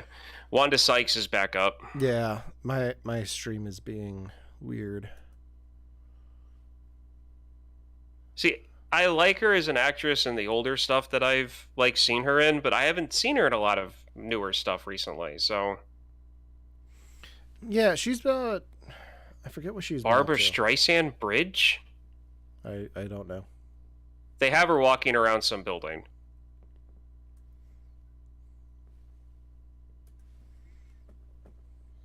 And they're doing a gag where someone doesn't know where she is, and she's doing the whole "oh, you don't know who I am" Oh, is it thing. A sketch? Yeah, it's gotta be. Oh, it's the I'm gonna guess it's the Academy building. Museum. She just slapped her name up on the wall with a giant sticky note somewhere. All right, give me a second here. Yeah, I'm lagging. She's giving the tour guide a tour and doing everything wrong. Yeah. Okay. Well, so I believe it's the Museum of Motion Pictures in Los Angeles. That's what it looks like. Which I really want to go check out. That's what it looks like. Yeah.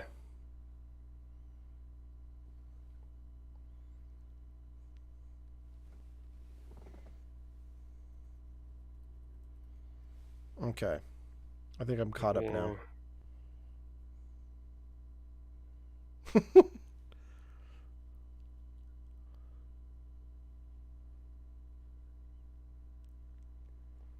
Little Richard, yeah, exactly. Yeah. So they just showed a showgirl dress and said, well, you know who wore this? It was actually Cher's dress from the Oscars when Moonstruck was nominated.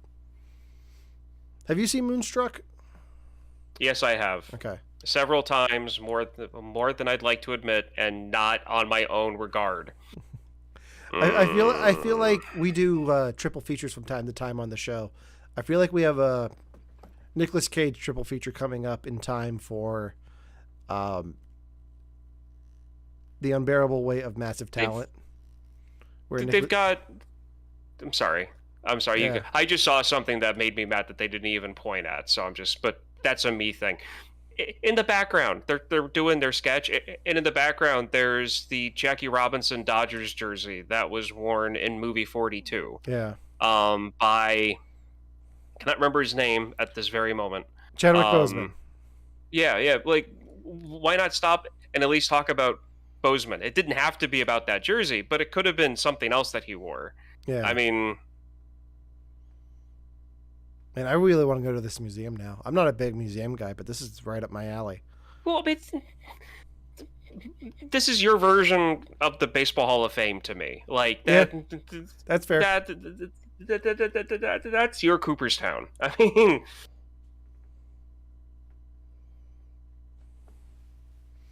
Okay, so I believe we're gonna have. So what are we doing here? I believe it's gonna be actor in a supporting role. That's usually how they do it. Actor and supporter role. What do I have? What did the dice give me? Your pick for actor in a supporting role was yours. Same as yours. Yeah, Troy Koster from Coda. Devin's pick is J.K. Simmons. What was he in again? Being the Ricardos. Oh, okay, Being the Ricardos. Oh, yeah, that's right. So I got the nominees up here on screen. I'm surprised he picked that because I thought he believed that was a documentary. Yeah, and that's so not anybody who's just now tuning in and missed our episode on Being the Ricardos, like I did. Ryan was having technical difficulties, and Devin went on a whole rant about how Being the Ricardos was a well done documentary with recreation footage with Nicole Kidman and Javier Bardem and actual actors, because the film does present itself as a mockumentary, but Devin actually thought it was a documentary, and then Ryan had to get on and correct him. And I don't know if you guys talked about anything about the actual film, but beyond... we did. Yeah. So the nominees for... go ahead. No, go. So the nominees for Best Supporting Actor in a Supporting Role is Ciarán Hinds from Belfast, Troy Kotsur from Coda, Jesse Plemons from Power of the Dog, J.K. Simmons from Being the Ricardos, and Cody Smith McPhee from The Power of the Dog. Okay. So. Yeah. So let's see who. Yeah. It's one of those things where, like, he thought the people that were getting interviewed were people that actually worked with the people on I Love Lucy. And I had to tell him, Devin, they're all dead. Yeah. Like, they're no longer alive. And then later on in the podcast, we found out that he thought it was that I Love Lucy was around like the 30s, which would make it even more ridiculous. Yeah. But I digress. Well, he's not here to defend himself, but Devin is Devin. That's all I'll say. He'll be awake here soon to defend himself. Yeah. He'll be awake. So Power of the Dog has 2 nominations here for Best Supporting Actor. Of the 2, if one of the Power of the Dog nominees has to get it, I want to say it's going to be Cody Smith McPhee, because he did a great job playing the son in that film. And he does a great job in everything he's in. I have to say, there's not one thing that I've seen him in that I didn't like him in. Yeah.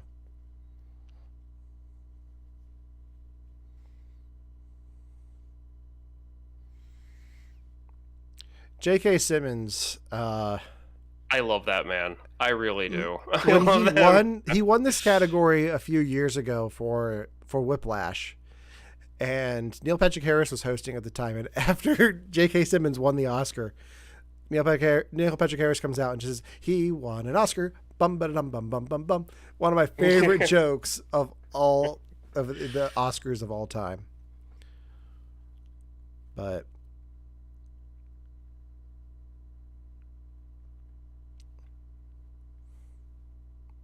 all right, now we get to see who won Best Supporting Actor.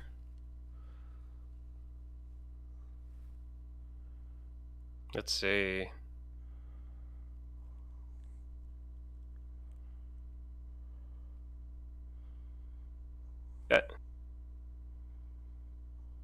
What?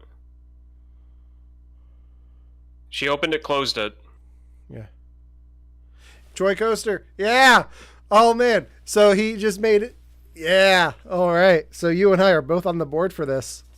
Yeah. I am so happy he won. I cannot wait to make you guys watch Coda. Oh, man. I am so happy right now. I like his hat. So you and I both get a point. Oh, man. This is... And so they're all doing the sign language thing for clap right now? Yeah. Is he? He's deaf. Oh, good. That makes me like it even more. So I wonder how they're going to do this. I believe they have an interpreter there. Okay. Oh, he's gonna no. So if you're not watching, she took the statue from him so he could sign. Oh,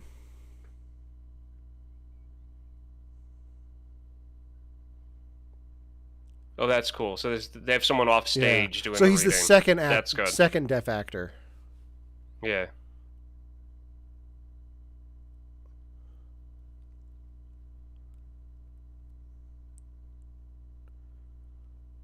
I'm sorry. I'm just so in awe of this speech right now.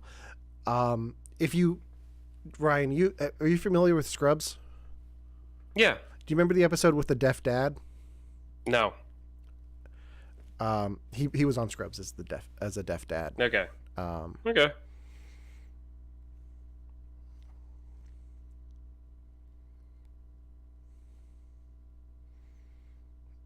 We try not to do dead air, but this is just a moment that we want to listen to what he's saying, so.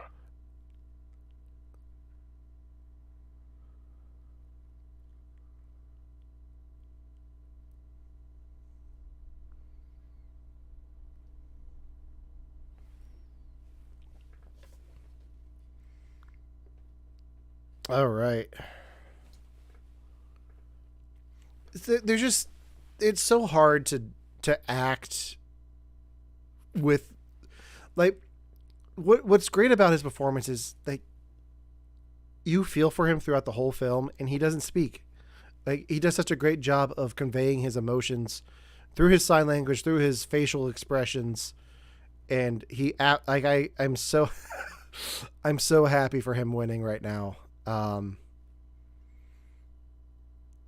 If you have Apple TV Plus just for Ted Lasso, I highly recommend you go in and check out Coda, because that's where you can watch it.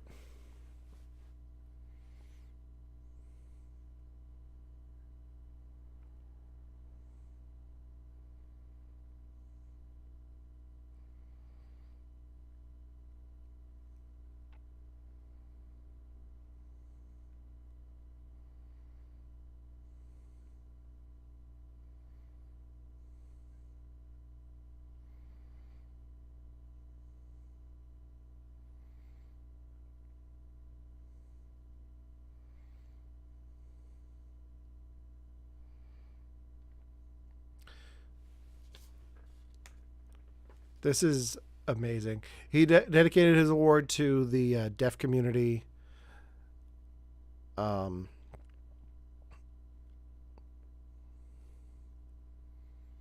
Yeah.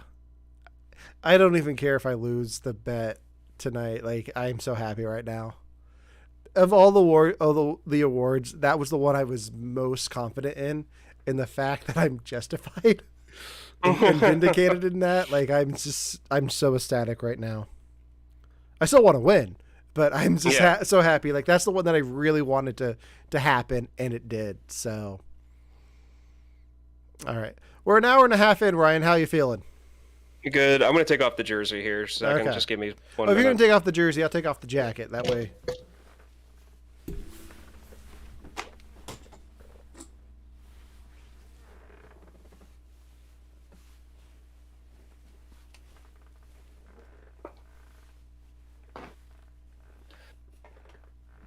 Oh, wow. So Chris Evans knew that he won Best Actor because they just had Chris Evans congratulate him on winning just to tease a preview of Lightyear, which is bizarre. It's weird. I don't know. I'm happy that they're finally making this, because I remember as a kid when I saw Toy Story for the first time, in theaters, like, it was one of those things where it's like, I really wish Buzz Lightyear was an actual toy. Yeah. That it was like part of the, like, Saturday morning cartoon set. Like, I really thought it was I really wanted it to be a real thing. I love this remix of Starman by David Bowie too. Have you seen The Martian with Matt Damon? Yes. I love that song introduced me to Starman, and I absolutely love it. It's a great song. Now, I do have to say, if this Buzz Lightyear movie does not end with Buzz Lightyear getting pulled into like a portal, like a black hole, and then coming to waking up in a box, and the camera doesn't pan back, and he's in a box being sold at Al's Toy Barn, I'm gonna be very upset. I don't want that at all. I do. That's what I want. I want the end of this movie for him to get sucked into a black hole, and he wakes up and he's in a box about to be sold as a toy Buzz Lightyear, and then that's the Buzz Lightyear that Woody meets from Toy Story 1. You are a sad, strange little man, and I have your pity. Why is that bad? Why is it bad for me to want this to actually tie into the because movies? this is what I want. This is how I wanted to tie in the Toy Story. The very end of it, the credits start to roll, and the camera pans down to a theater, and you just see Andy watching this movie on the big screen with his kid, like holding a Buzz Lightyear toy that they released for the movie in universe. Okay. That's how I want it. That's how I want it to end. So you want it for Andy. I want it for myself. Okay.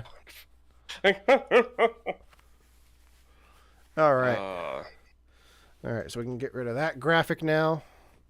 So we are 7 awards in and an hour and a half into the show.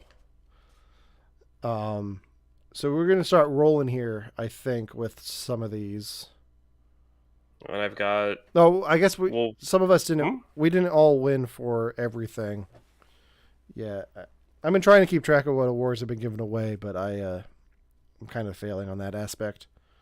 It's okay. We'll find out as they roll them out.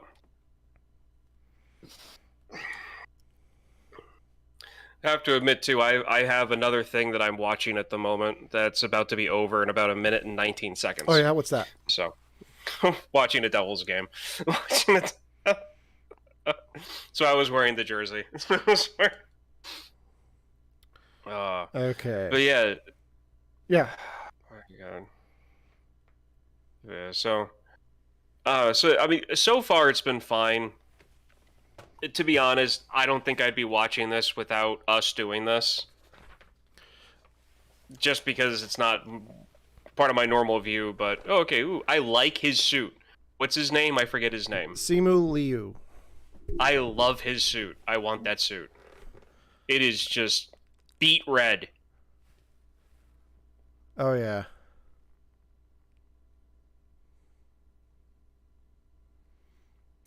Oh, he's Sean Lee or Shang-Chi, yeah. Yeah. Have you seen Shang-Chi?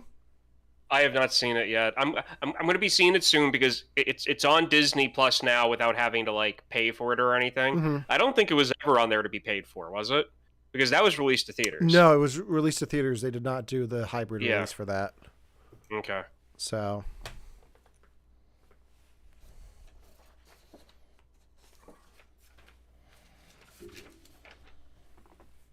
Okay, so that's scripted flirting they're doing on stage. Oh yeah. Absolutely. Yeah.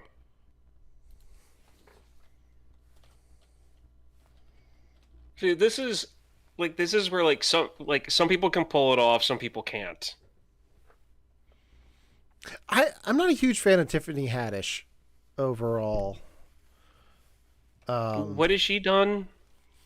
I'm trying to think if I'd seen anything that she's done. She's been in a bunch of stuff. She's going to be in that Nick Cage movie where he plays himself. Yeah. Kristen actually saw the preview to that, and she finds it very interesting. Yeah. I think we are going to do a tie-in to that when that comes out. It'll be a Nick Cage triple feature. That's good. So I think I start thinking about which Nick Cage movie you want to watch. Yeah. But or which Nick Cage movie I want you guys to see. Yeah. That's what I meant. So yeah, if you're just tuning in, welcome to the You Have to Watch This podcast Oscar watch party. I'm Alan. I'm Ryan. And we're watching the Oscars and live reacting to what's going on. We did not pick nominees for... Well, this is what I said Drive My Car would win for, and Drive My Car just won for Best Foreign Film.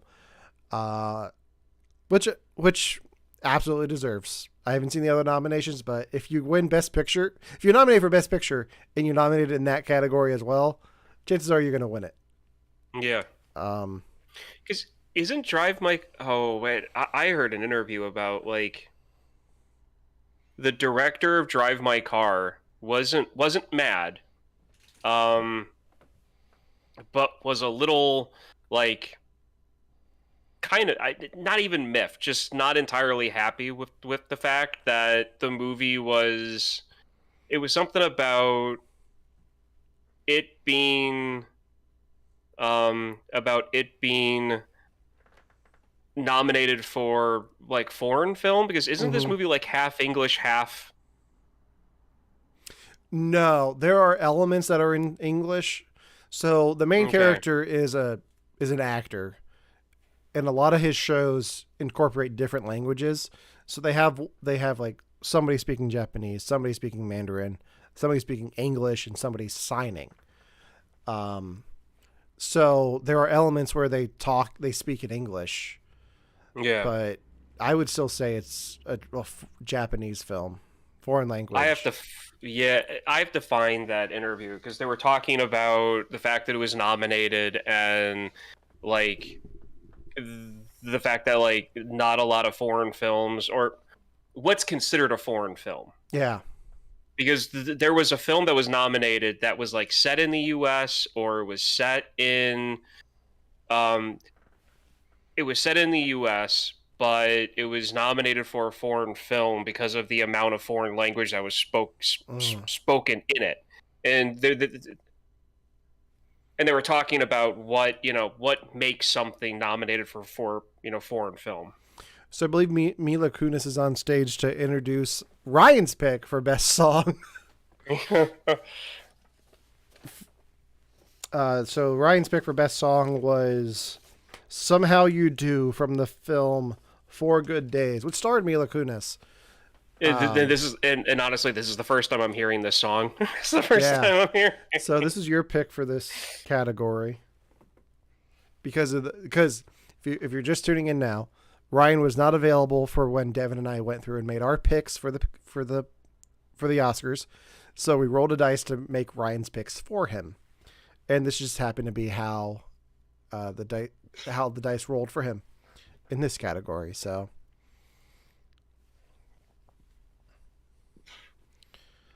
Ryan, I'm really curious to hear what you think of this song after this performance here.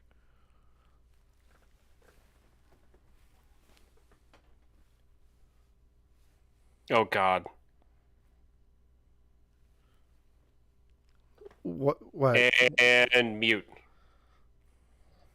Not a fan of Reba? I muted the audio. From the from the awards. Why? Not a fan of Reba?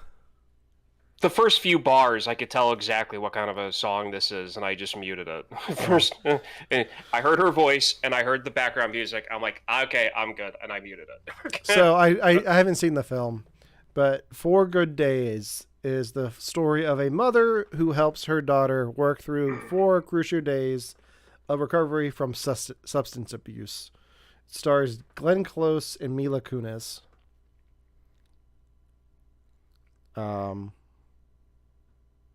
Yeah.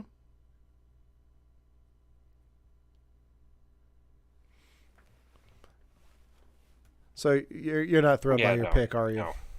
No, I'm not. No, this is the last thing on the planet I would have picked. My computer wasn't either, because it just shut down again during. So for anyone listening, the reason why I'm like, no, like I muted it. Like, I am fine with whatever anybody wants to listen to for music. Like, it's one of those things where when I was younger, I got picked on a lot about when it came to certain stuff, and because of that, there are things that I will never tell someone, that whatever the movies they like, the music they listen to, the sports they follow, I'm never going to tell someone that they're wrong on what they enjoy. But there are certain things that I just cannot get behind. There are things that I just can't listen to or watch because I just get no enjoyment out of it. And country and Western music is one of those things for me. Like, if I go to a restaurant and there's country music playing, I get over it within like a minute or two. But when I first hear it, I kind of cringe a little bit. But then I just mentally block it out. And this is a country western type song, and this is not something that I would have ever picked for myself, and that's why I'm just like I'm mute. Yeah. I figured I'd use this opportunity to switch out my wireless earbuds so I can, because I'm worried that one of them's the one's going to die here soon. So, well, I just unmuted because the song's over. I think you and I are lined up finally stream-wise, so hopefully my computer doesn't do a thing again. Yeah. We'd like to have a moment of silence to show our support for the people of Ukraine, currently facing invasion. I couldn't read the rest of it. Conflict and prejudice, but I missed it too.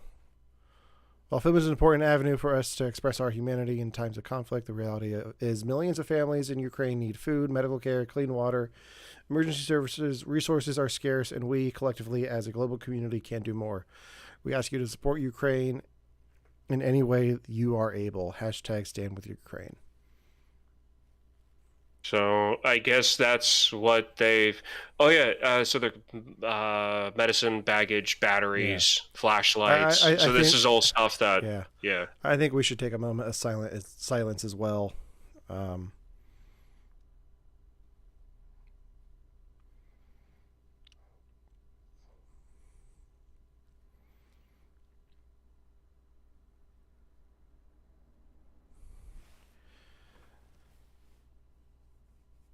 Yeah. And then right into a vodka commercial. Okay. It seems like a weird choice considering capitalist utopia. Capitalist. That's a really weird choice. They go from a moment of silence for Ukraine to a Grey Goose vodka commercial. And when I think vodka, I think of a certain country. But I mean, where's Grey Goose made? I don't know. The New Age of Cage. I think I'm going to go see this Nick Cage movie opening weekend.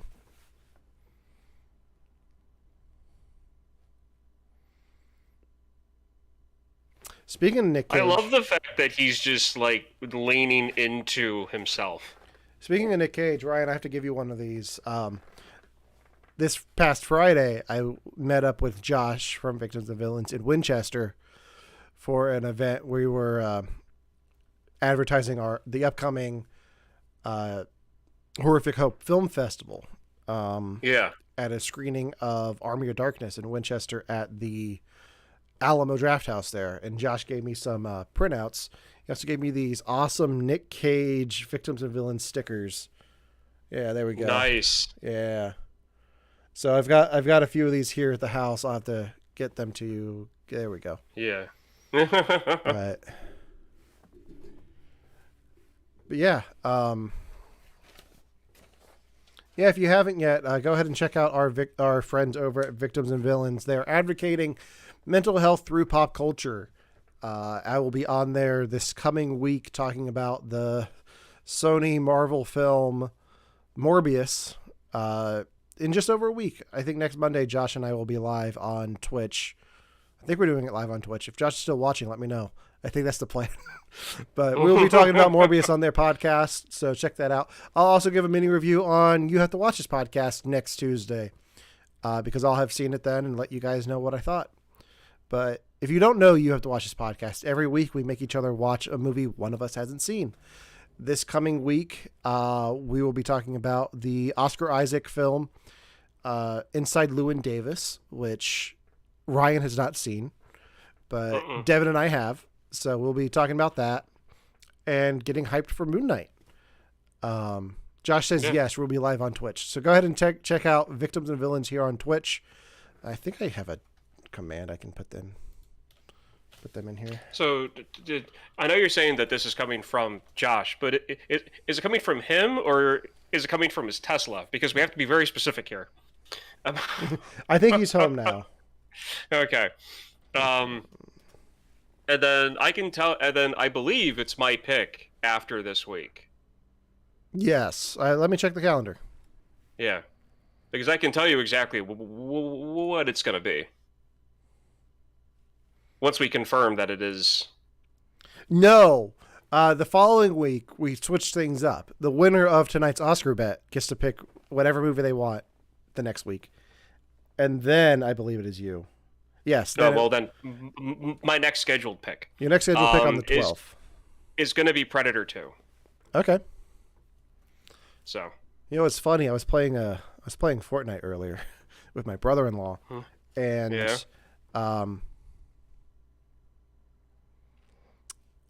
did we change? We both took off. He took off his hockey jersey. I took off my jacket because we're an hour and a half in, and I was getting warm. Same here. I was playing Fortnite with my brother-in-law earlier, and we both had our skins on random. And randomly, we were both the Predator. So there you go. Made me think of you. There we go. I'm happy. I'm happy with that. Maybe the week we do that, I'll have to get you on stream to game and play. Like I'll be Predator the whole time for you. I think you'd like Fortnite right now because they got rid of building. They got rid of building? Yeah. Thank God. That's why I said last week when Dev and I got on that you'd enjoy it. Predators was the best sequel in the franchise. I haven't seen that yet, but I'm very excited to.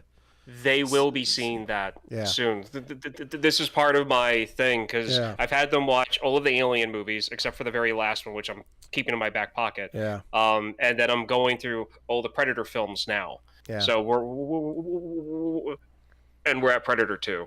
So we just missed the Best Picture spotlight on Dune, but we've talked about Dune a lot tonight. It's already won. Like 3 awards. So. So we're doing costume design now? Is that one of ours that we did? Yeah, we did the costume design. Okay, and you and I have the same. Yeah, let me pull up the graphic. Yeah, Josh, if you're still watching, this is the category which Siriano was nominated for.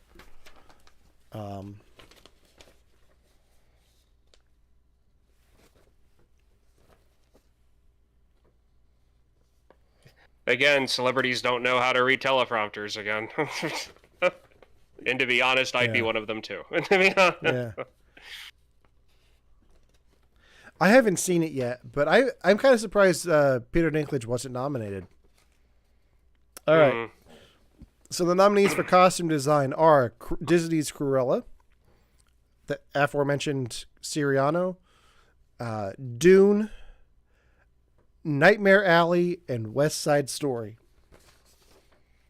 I think this is the first time Nightmare Alley's shown up tonight. Yeah, this is the first time I've seen that one. All right, and then our picks for tonight.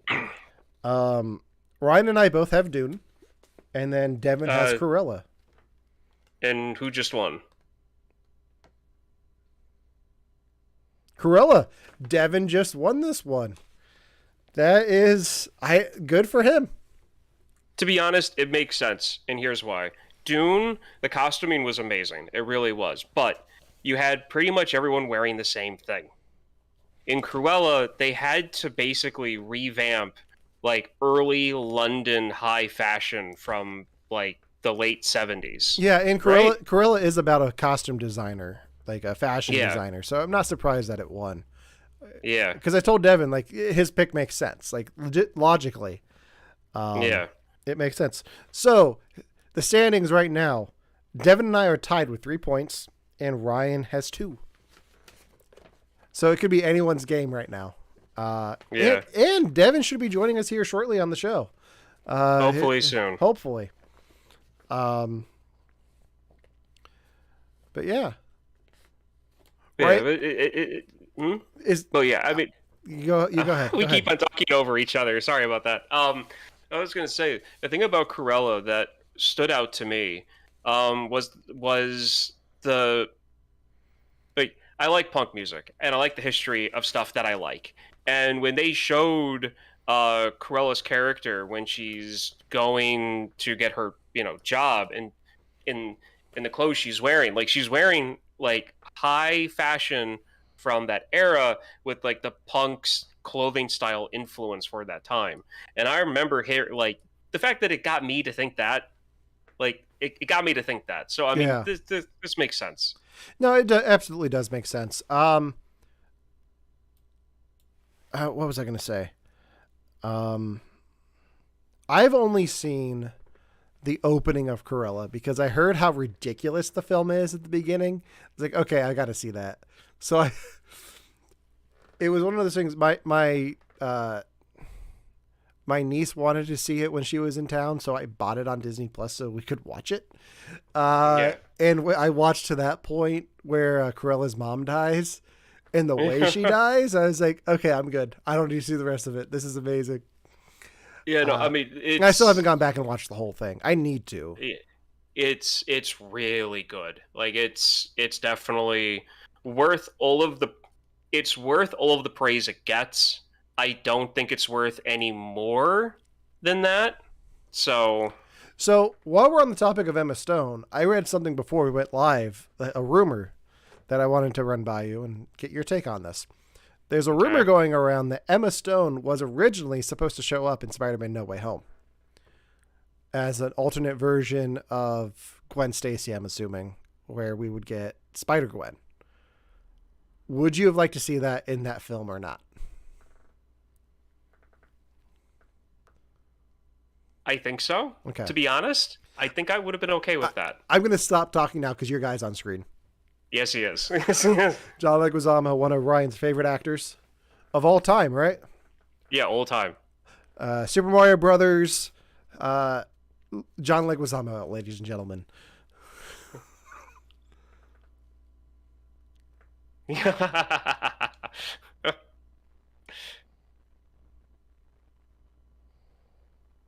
If anybody hasn't seen his stand-up special on Netflix, I highly recommend it.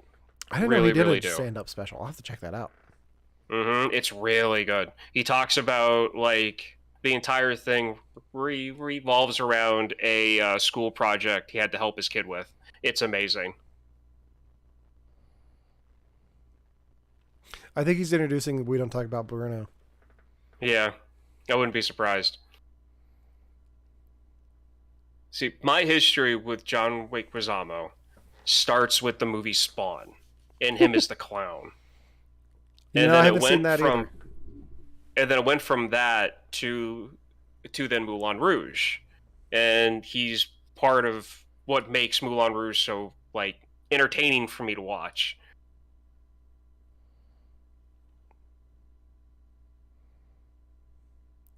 I hope they just have the whole cast of Encanto sing this song right now. They better. He was great in Romeo and Juliet. Absolute. I believe you mean Romeo plus Juliet. Yeah, that one. He was also in that, and I loved his character. It's really hard for me to not find a movie that he's in that is something that I really liked growing up. I'm so happy that they have the actual people doing this. See, I'm getting goosebumps listening to this song of them performing it live and actually seeing them. I mean, it's the number one song for so long now.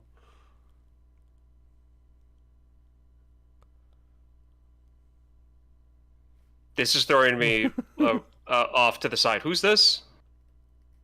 I don't know.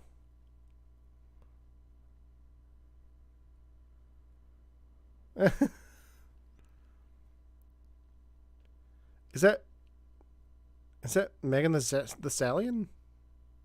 I have no idea. Know. I guarantee this is gonna be like a streamable song on Spotify tomorrow, and it's gonna be number one. Oh yeah.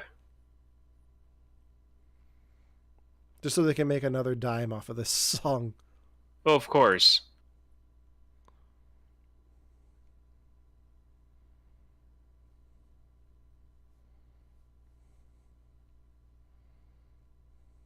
Sorry, I'm down here reacting to a game too. I'm down here reacting to. Your internet must be loving you right now. Streaming this. Live streaming to the show. For me, John Leguizamo, I know, like, I actually, like, the first thing I remember recognizing him in was the Mario movie. Oh, yeah. And I think the other one, I need to look up real quick. Make sure he was actually in this.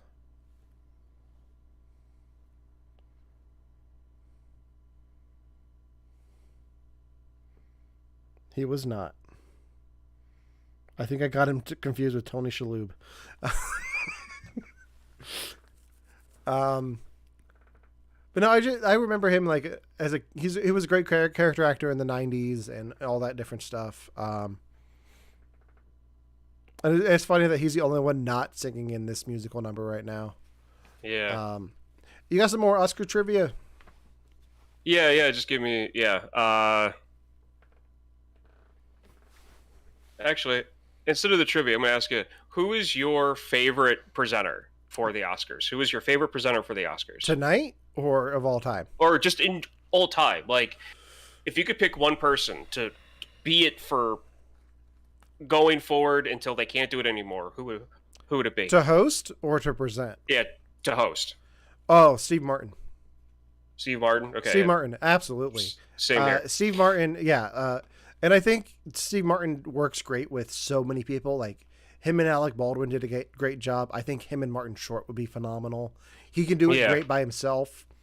Just seeing the stuff that they've done with promoting Only Murders in the Building. I think you get him and Selena Gomez, who surprisingly has some really good comedy chops.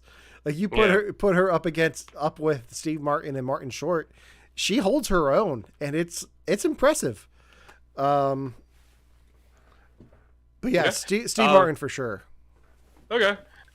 Good. Now I can get to the questions. Sorry, I had to get you to vamp a little bit because there was something going on in the game, and I didn't want to just turn it off. No, you are fine. Okay. Here we go. So, it just reloaded on me. Okay, here we go. Question. Yes. 37. This is question 37 on this thing here. I gotta mute this. Okay. The 2000 cinema Crouching Tiger, Hidden Dragon won 4 Oscars, including Best Foreign Language Film. In what language was it filmed? You've mentioned it already on our stream. Mandarin? Yes. Yeah. If it wasn't Mandarin, I wasn't going to ask that question. Yeah. Let's see here. Okay. Who was the first woman to win the... It keeps on reloading on me because of these stupid ads. Okay, here we go. Who was the first woman to win the Oscar for Best Director in 2010?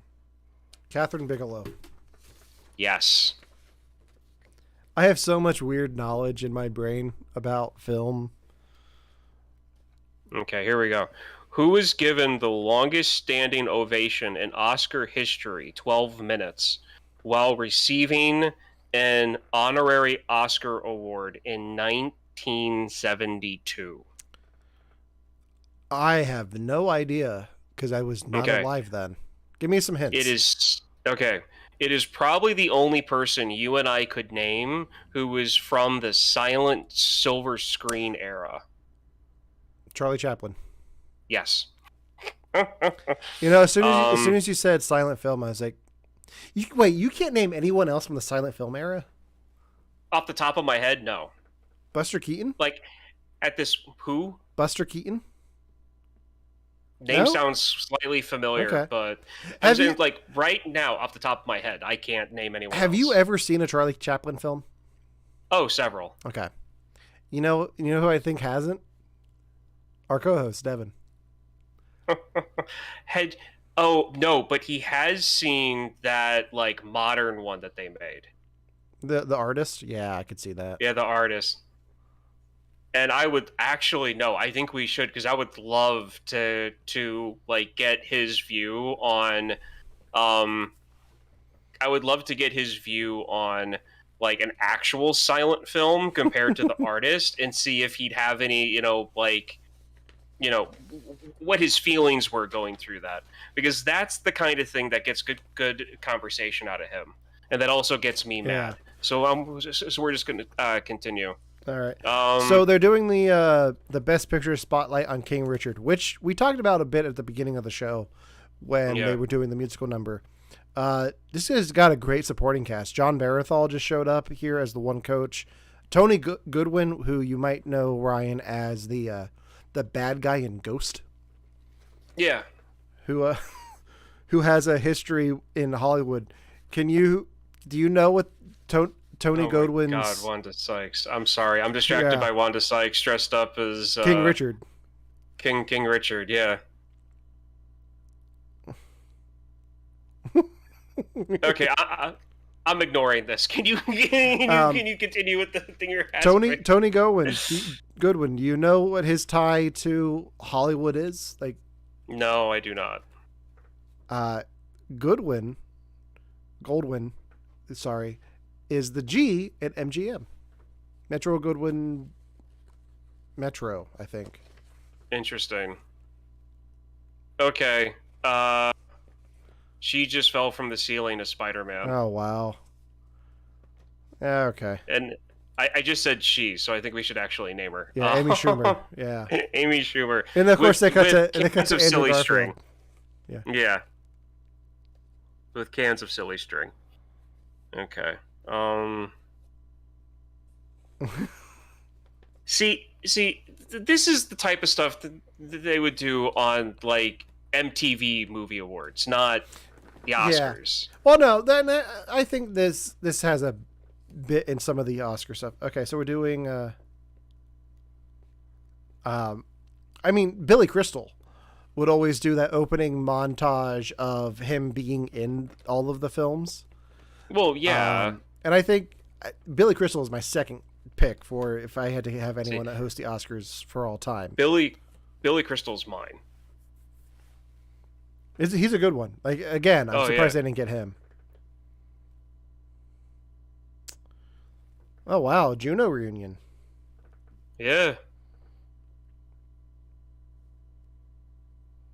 Man, Elliot Page is short.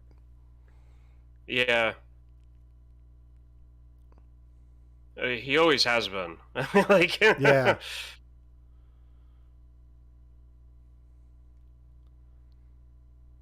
Or maybe Jennifer Garner's just very tall. It might be the heels. Well, she might be in heels. I mean, she might be in heels, yes, but I'm going off of Simmons. Like, I'm going off of him. Yeah. I'm going off. So, I believe we were doing a screenplay one now. Okay, original screenplay. I gotta look at screenplay.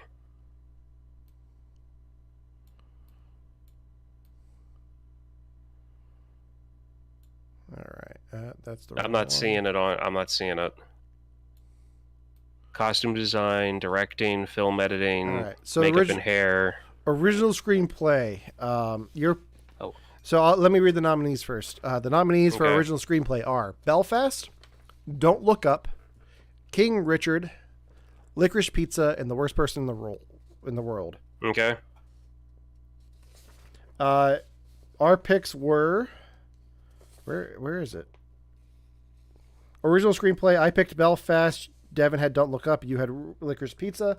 Belfast won. Kenneth Branagh has won for Best Original Screenplay, giving me an additional point. Like I said before, this is Kenneth Branagh's autobiography in film form. Kenneth Branagh. Ryan, are you familiar with Kenneth Branagh at all? I probably know the stuff he's done if you name it, but by name, no. Just off of the top of my head, things that you would know him from. You've seen Wild Wild West with Will Smith, right? That's him? He's the bad guy. He's Loveless. The guy. Oh, he does look like Loveless. Well, that's him. I didn't recognize him because he has legs. He's also the detective in Murder on the Orient Express. He also looks familiar from that. He was the villain in Tenet, Christopher Nolan's Tenet from last year. Okay. I'm so happy he won right now for Belfast. This is one of my favorite Best Picture nominees from the year. This is my second pick for Best Picture. I won't be upset if this wins over my official pick, but yeah. But that's based off his life, right? Like what Yeah, he experienced. Belfast is based off of his true story from when he was a child. So I'm assuming we have adapted screenplay next, but I could be wrong. And we didn't do anything for that one, right? No, we did. We did adapted screenplay. Oh, there they. See, I'm looking at the list, and I'm looking for like original screenplay because I'm looking at the first word, and it was writing. Yeah. And I saw the W, and I kept scrolling.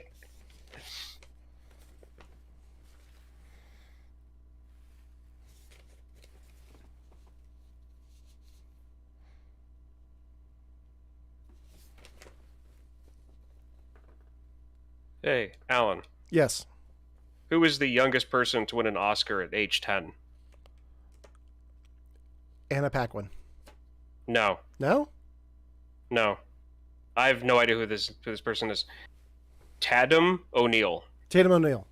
That's right. Tatum O'Neal. All right, so we have adapted screenplay now. The nominees are Coda, which we've already talked about, Drive My Car, Dune, The Lost Daughter, and The Power of the Dog. So we all have different picks for this one. My pick is Coda, which we have talked a bit about already tonight. Devin's pick is Dune, which he has not seen. And then Ryan, your pick is The Last Daughter. I feel like Jiminy like, tell me about that. Like, why'd you pick The Last Daughter? Like, it's about The Last Daughter.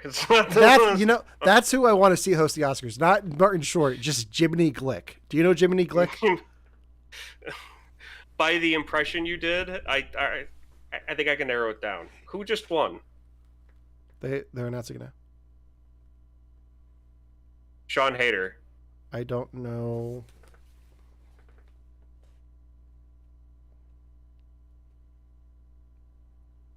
I don't know. That is a disco ball dress. Oh yeah. I don't know. They say the writer's name, but the ballot I have here doesn't actually have the writer's name on it. Like the official ballot from the Oscars just has the film. I don't know what she won for. Oh, I think it's Coda. Because they have a interpreter. I'm waiting for the graphic to come up to confirm, but I'm pretty sure I won this one.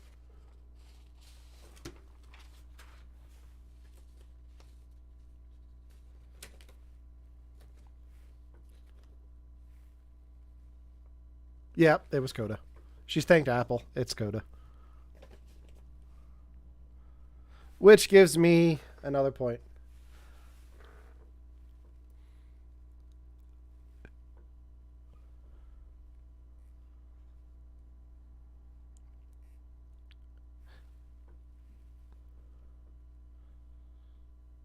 See, I'd be the person that would say, if I worked with you or if you helped me get here, I thank you, and then I'd walk off stage. Yeah. Walk off stage.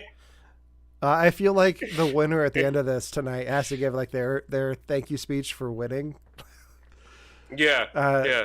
So I got to start preparing my speech because right now I'm ahead with 5 points. Devin has 3, and Ryan and the dice have 2.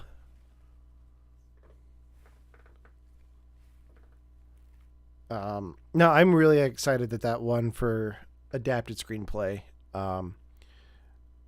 Dune does a good job of adapting the book, but it really does. It's also not the complete story yet, so no. I'm really curious to see how the Dune franchise continues in the future. Yeah. All right, cool. So that was the writing categories. So let me do a quick count here. We have 1, 2, 3, 4, 5, 6, 7, 8, 9 more categories. They're doing Tick Tick Boom. Top 5 movies. Something like fan favorite movies of 2021. Tick Tick Boom, absolutely on my top list. I think it was my number 1 from last year, right? Yeah. No, Spider-Man. No Way Home. It was Spider-Man. Spider-Man was my number 1.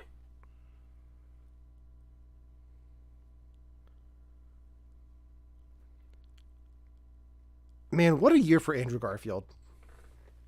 Yeah. He has a FX show coming up that they showed a commercial for here earlier. That looks good. Oh, James Corden's in that? I guess so. He finds his way into everything. He does. Oh man. I did not know James Corden was in Cinderella. Army of the Dead. Have you seen this? I haven't even heard of this until now. It was Zack Snyder. It's a Zack Snyder zombie movie with Dave Bautista. Oh, you've got me. Netflix. I'm done. I'm going to watch this. Yeah, it's on Netflix. I'm good. I think you should watch it. Watch it before Tuesday. I want to hear what you think. Yeah. I really liked Army of the Dead. It's a lot of fun. I haven't seen they made a prequel to it that came out or is coming out soon. But yeah, Dave Bautista's fun.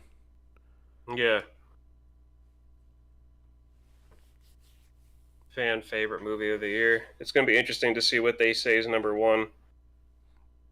Because it should be clear cut. I mean, to be completely honest. Well, I think that was the top 5 fan favorites of the year. That wasn't an actual category. I think it was supposed to be. I know, but they just said that they were going to give the top 1 when they came back. Yeah, I hope it's okay. I hope it's Spider-Man, honestly. Yeah. I really don't want it to lose to Cinderella, especially now that I know James Corden was in it. Josh, since you're watching and you've seen the prequel, what was the name of the prequel to Army of the Dead? I can't remember off the top of my head. I'm surprised I haven't heard of it. Like, I'm a big zombie guy. Like, I like zombie movies. That's why I'm really surprised I haven't heard of this. I think I watched it before we started doing we watched this segment on our show. Okay. Army of Thieves, that's what it's called. It's a heist movie. You know what? I really need to have you guys watch Tower Heist. Do you? Do you really? Yes, I do. Yes, I do, because it's my favorite heist movie. Okay. All right, so... Have you seen it? I have not. Just curious. Looks like Devin should be awake. Looks like Devin read the last message, so... Yeah. His alarm should have gone off 9 minutes ago. So his alarm should have... hopefully he'll be joining us here soon. Maybe he's watching now. If he is, hi, Devin. Take your time. Hi, Devin. Get your coffee. Get your breakfast. We know it's early there. Eat your beans. He lives in London. I'm just assuming he's eating beans right now. Yeah. Oh, I could go for some beans. Like some Bush's baked beans right now. Oh yeah. Not me. Not at the moment. I don't know. I made hot dogs yesterday, and that's what it was missing. It was missing beans. I like hot dogs and baked beans. Like on the side. Like not together. Like I don't put baked beans on my hot dog. No, but I mean, no. Like, if you're gonna have hot dogs and baked beans, you cook the hot dogs, you cut up the hot dogs, and put it in the baked beans. I'm not 5. But that's how you do that. That's how you do that. If you're gonna have hot dogs and baked beans, you cut up the hot dogs and you put them in the baked beans. Okay, just getting sidetracked by the commercial playing right now. Do you remember the 5 minutes that Liam Neeson retired from doing action films? Because I don't. Because I don't think he said he did, but I don't think it ever actually happened. No, I think that was no, I don't think it really happened either, and I think it should stop. I really do. Yeah. To be honest, we're good, Liam Neeson. We're good. Big fans. I don't know who you are. I don't know what you want. If it's money, I don't have it. What I do have is a very particular set of skills. My favorite way I've ever heard that line quoted is from someone doing a Kermit impression. Yeah, they did that on Family Guy, and Seth MacFarlane does it too. I don't know who you are. I don't know what you want. If it's money, I don't have it. What I do have is a very particular set of skills. Skills I acquired over a long career. If you let the girl go, that'll be the end of it. If you don't, I will find you, And I will kill you. Yay! Yeah, that's honestly my favorite way of hearing that line at this point. Yeah. Speaking of Kermit and the Oscars, I saw a clip earlier. It was Kermit the Frog and Scooter presenting an award at the Oscars in 1986. Good. And Kermit turns to Scooter and says, "Open the envelope." Okay, well, hold on. We're getting back into this. Best score is up right now. All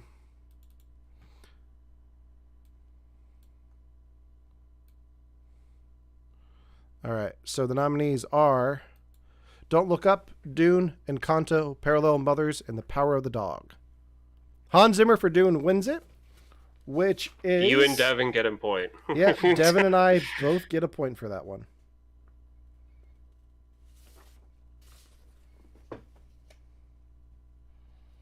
And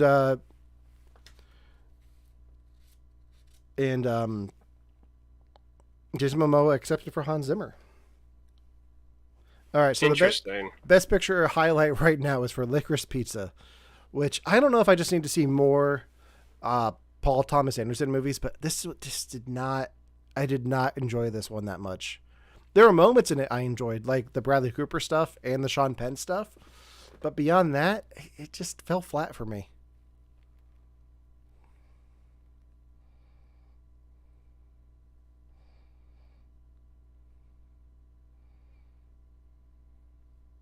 See, I'm surprised you haven't seen No Way to Die when he's the villain in it, and you liked him so much in Bohemian Rhapsody. I haven't. I remember that we talked about that, and I was like, yes, that'll get me to watch it, because he's just a typical straight-up Bond villain, and I just haven't been around to just watch it. Like, I haven't gotten to that point to just, like, find it and then watch it. Yeah. So Billie Eilish is performing, but... is about to perform No Time to Die. But I want to finish my Kermit the Frog story. So Kermit and Scooter present at the Oscars. Scooter's holding the envelope, and Kermit tells him to open it, and Scooter's just like, I can't, like, because he physically can't open it because he doesn't have thumbs. So like they do a back and forth for a bit, just of them on stage, and then it cuts to Statler and Waldorf in the balcony, like talking, like just making fun of them. And then it cuts back to them on stage, and Scooter's still there, but Kermit's gone, and it's just Jim Henson. And Jim Henson's like, in the winner of the Academy Award, sorry, I had a frog in my throat.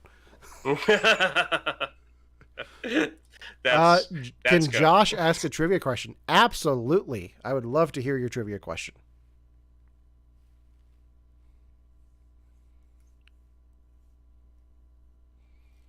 Billie Eilish has a good voice. She does. She has an amazing voice.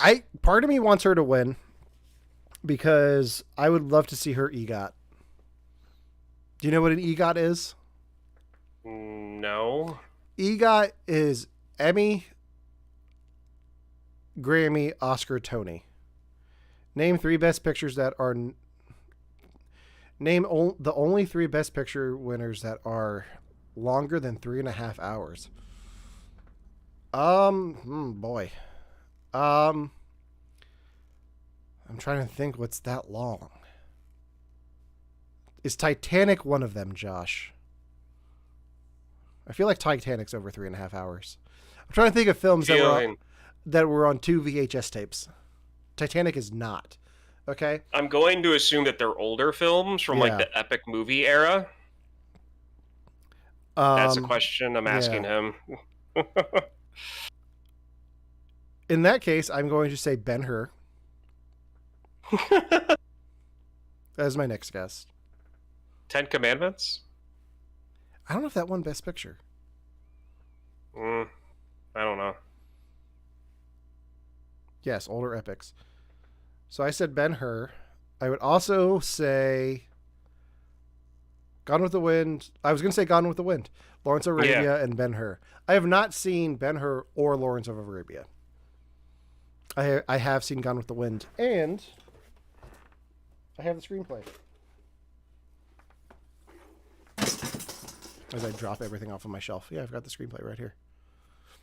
Or GWTW, as they call it on the screenplay. Couture or whatever. All right.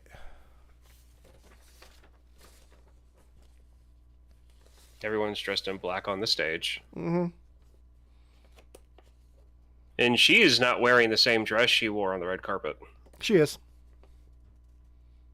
Not that the interview that I saw her do. She might have had like a wrap over it on the red carpet and took it off for the show. No, I'm saying like what she's wearing right now is completely different from what I saw her give an interview in. Oh, maybe it is. Because she had bare shoulders. Mm. All right. Yeah, no, that's I figured because I was thinking about like the modern movies and I couldn't really think of anything. I was like, it's got to be like the older epics. Yeah. Because those things like dominated at the Oscars for a good like 5-6 years. Like it was all these like, like Greek mythology, Christian mythology like type movies. So, see here. Devin asked permission to come aboard, Captain. Permission granted. Let's get him in here. Let me. And then I have a question. Then once we get him on, as soon as he comes in, I will. He should be able to just join us, and I've got the. Yeah, there we go. He's here. Hey, we can't. Hey, there he is. Welcome. Good. Good morning. Thank you for joining us. Yeah. Well, you missed it. Ryan started off cosplaying as Kevin Smith in a hockey jersey and a hat. Like yeah, pretty much, yeah, like the only thing I don't have right now is a drink. So okay, so do you want to know what the score is right now? Oh, he's got no audio. Hold on. Why can't I hear you? Oh, hold on. I know why. Give me 1 second here. I need to fix your guys' audio. No, take your time. So this stuff happens occasionally. Yeah. All right, you guys should have audio now. Hold on. No, it's not there yet. Give me 1 second. I have audio. You know what? And that's all that matters. Yes. Well, I mean, we also want to hear you too, you know? Do we? I mean, oh, wait, hold on. We, though? Fixed. Okay, you're in here now. Perfect. I think you're in here twice, which is not good. Less than perfect. Or more than perfect? Also more than perfect. Also, I want you guys to know my dog was all on board for this. He was going to be right behind me. Was going to be staring. And then now now he's just given up. Okay. He's just... Well, Devin, welcome to the show. Now that everyone Really can hear you, friend of the show, Josh is watching. Hello, friend of the show, Josh. He's been here the whole time. Oh, Josh. Okay, so Best guy. Where do you want to start, Devin? Do you want to know what the score is? Do you want to know what's won so far? Or do you want? How about a whole rundown? Yes, please. Okay, so far we have heard the winners of supporting actor and actress. Okay. Ryan won Best Supporting Actress. Ariana DeBose won for Good West job. Side Story. Great. In Actor for a Supporting Role, Troy Koster from Coda won. So J.K. Simmons did not. So for the writing categories, Belfast won for Original Screenplay. Okay. For Adapted Screenplay, Coda won, giving me... Coda won. So, so I got 2 points in the writing categories. Great. For sound,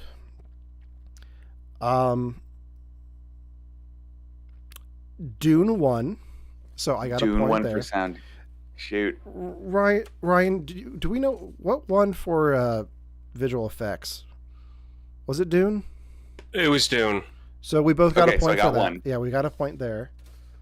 And then Dune also won original score just moments ago. Good. Okay. So great. the standings right now.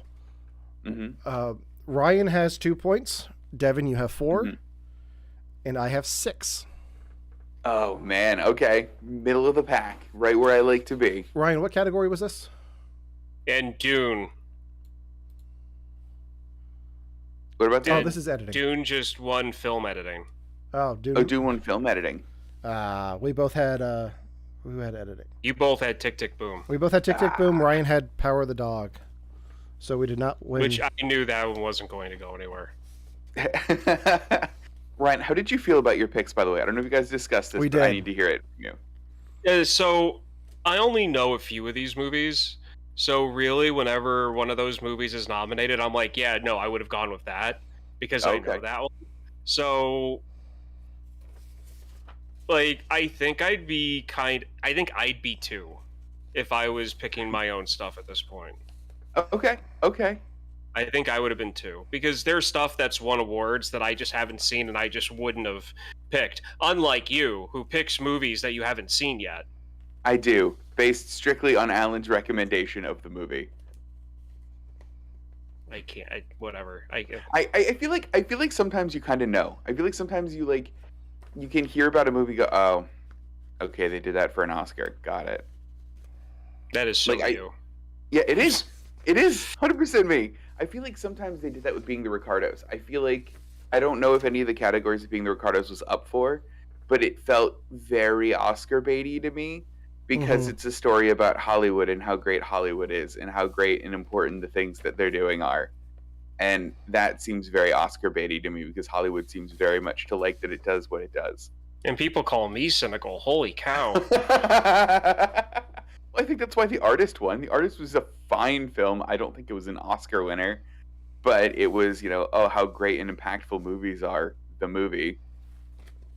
All right, so Devin. Maybe me at 3 a.m. is cynical. Devin, maybe that's what we're learning. You here. also won a point for costume design with Cruella. Yes, and good. Okay. Animated feature with Encanto.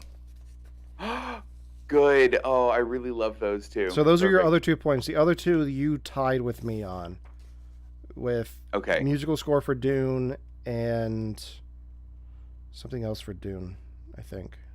Visual effects, it would have been. Yeah, visual effects. Yeah. So that's where we're at. Great. Amy Schumer has been very minimally hosting the awards. Oh, yeah. Wanda Sykes and Regina Hall have been doing pretty good and seem to be carrying the show. They did drop her as Spider-Man from the ceiling at one point, though. Did they? Yeah. No, they didn't. And they cut right to Andrew Garfield. Cans of silly string. But to be fair, Wanda Sykes was dressed as King Richard from King Richard, and Regina Hall was Tammy Faye Baker. What? Yeah. This sounds like a fever dream. This sounds like not an award ceremony. It was a fever dream. So, Devin, are you watching the stream of the Oscars right now or not?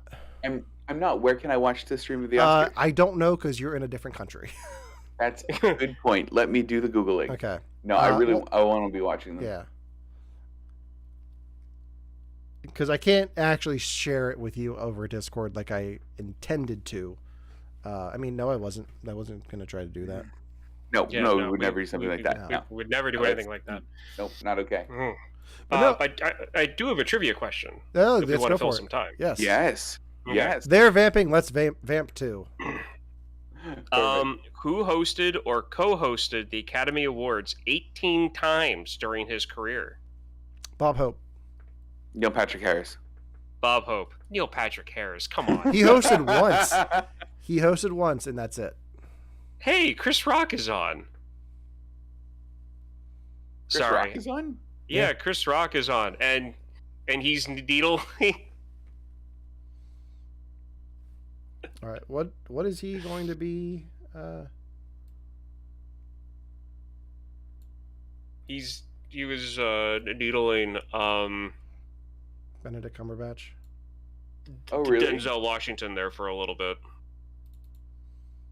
All right, so see, that's fun though. I like when they do that. We've done that. I need to get rid of some of these pictures. I'm Trying to get What the was graphics Denzel right. up for? Denzel was up for something. Best actor for Macbeth. Macbeth. That's right. Yeah, Did you end up watching all of the Best Picture ones, Alan? I did. I saw King Richard, and exactly what I said happened. It was fine. Did not change my voting at all. Because it's a sports movie. That's not a sports movie. I did not say that. Yeah. No. I genuinely didn't know that. What's King Richard? No, sports movie. What's the movie about? King Richard? Yeah. Dude. No. Wait, hold on. Do we want to know what Devin thought this movie was? Yes, for real? Please. I thought it was an adaptation of a Shakespeare play. I genuinely did. With Will Smith. Macbeth is on here. Yeah, with Will Smith. I thought Will Smith did an adaptation of a Shakespeare play. I don't know who King Richard is in the sports world. Are you serious? The look on your face is why I'm happy I woke up this morning. You've got to be kidding me. Tell me, explain it to me like I'm 5, please. Okay, we're gonna give you some options here. Okay. All right. Oh my It's not gonna turn out well for anyone. King Richard is a documentary about a African king who is played by Will Smith, who likes to watch soccer. King Richard is a biopic of Venus and Serena Williams with a focus on their father, Richard Williams. King Richard is about the English king, King Richard I, played by Will Smith. Which one of those is accurate? I thought it was 3. I bet it's number 2. It's number 2. So is this is something everyone knows? Everyone knows Venus and Serena Williams. If you'd seen 5 seconds of the trailer, you would know this. Absolutely haven't. I didn't vote for this movie for a category, if that makes you feel better. I'm surprised you didn't, because you vote for a lot of stuff you haven't seen. Anyway. Oh, I am so incredibly happy about all of that. Oh, gosh. Good times. I'm still trying to pull up the Oscars, by the way. That's fine. So I'm also... So they're doing Best Documentary right now, which is not a category we voted for in our bet. But I want Questlove to win. Because Questlove? Questlove directed the one, the Summer of, what was it called? Summer of Soul, or When the Revolution Could Not Be Televised. Right, you talked about that, yeah. Which just won the Oscar. Yay! Good job. I will be watching that tomorrow. Oh, great. I just saw something that we posted. Was that really what Dos Oruguitas looked like? Yes. With the translations on the bottom? With the closed captioning on, yeah. Come on. That's gross. It was very gross. Yeah. I also heard they were thinking about doing We Don't Talk About Bruno live. Is that true? That happened. That happened. Was it as great as that sounds? It was pretty great. John Leguizamo introduced it. He's like... It sucks that I'm not in this song because I'm Bruno, but here's the cast of Encanto singing We Don't Talk About Bruno. Oh, it was the rest of the cast. It was actually the cast. Yeah. Yeah. And I think Megan the Stallion. Okay. Yeah. It's been a fun 2.5 hours. It sounds like it. I've got a question for you guys. Go for it. While we're filling time. At the 12th Academy Awards, a movie received 10 Academy Awards from 13 nominations. Wow. What movie? What year? The 12th Academy Awards. The 12th Academy Awards. 12th Academy Awards. Is it Wizard of Oz? No. I'm going to say Casablanca. No. Gone with the Wind. What was it? Gone with the Wind. Was it really? Yes. Oh, good job. Hashtag GWTW. I like that you just have that. Well, we were talking about it before.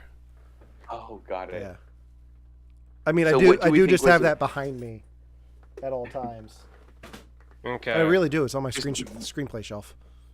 I just that makes sense. Yeah. So what do we think was a better performance? We Don't Talk About Bruno or 1999's Blame Canada from the South Park movie? They did a performance of that at the Oscars? Yeah. They did. Robin Williams led it. Oh, that's right, he did. Now I remember. So far, okay, so the Oscars opened with Beyonce singing the song from King Richard. Okay. Okay. And everyone was dressed in yellow on a yellow tennis court. So I made the joke. The crowd was in yellow. Yeah. So I made the joke that the song was produced by Coldplay. I hate it. Oh. I did too, Devin. It's okay. Were they supposed to be tennis balls? Was that what the thing was? No, I think it was just because of the. I hope not. I really hope not. I didn't think of that. Maybe. Because if they were yellow, I don't know. That's where my mind went. It was the same color as a Sean Diddy Combs. That answers the question of what he's going by now. Sean Diddy Combs. John Diddy Combs. Sean okay. Diddy. I knew I saw him when they were panning the camera before. Have there been any genuine surprises?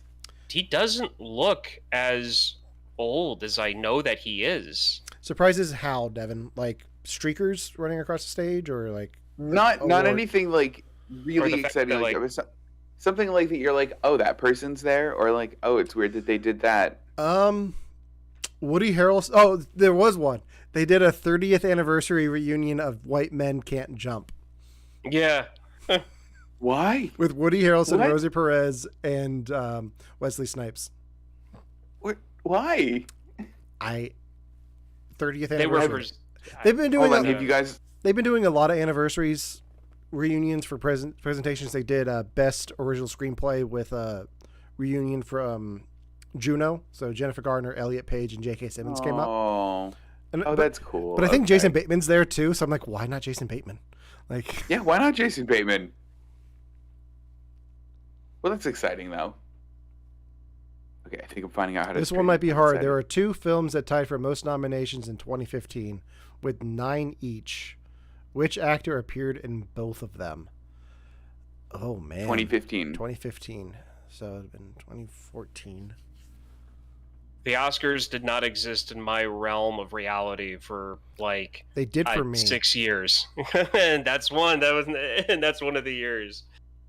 Who was hot in 2015? I looked a lot better then than I do now. Oh, you would love this, Devin. They're doing a thing with The Godfather right now. Are they? Yeah. Yeah. What are they doing? Oh, it's like 50, isn't it? It's just a montage. Yeah. Yeah. Godfather's 50. James Bond is 60. Oh, man. I'm trying to think. 9 nominations each. I think I know.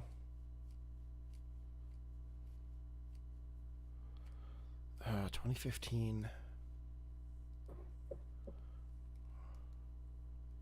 Was this a question the Oscars asked? No, this is from Josh in chat, friend of the show, Josh. I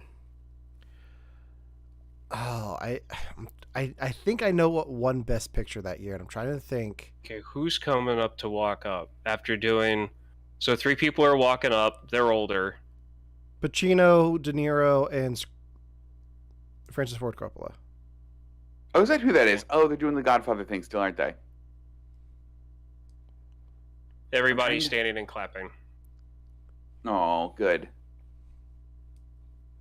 Thanos just yelled. Thanos like a fan. Yelled. Good. Do I get it? What actor? He cupped his purple hands around his giant chin and yelled. This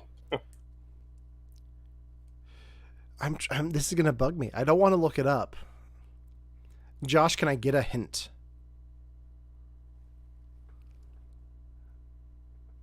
Because I wait. I might know this. Oh, who was do you have it? Who was in that? Was it Amy Adams? Amy Adams. Was this Amy Adams? Was the year with the Arrival? Is that what 2015 was? I think no, that was later. No, it was not. When was 2015 Birdman? Was this the year that... Okay, he's going to give us a hint. Okay, good. I think I know what won Best Picture. What do you think? I don't want to say.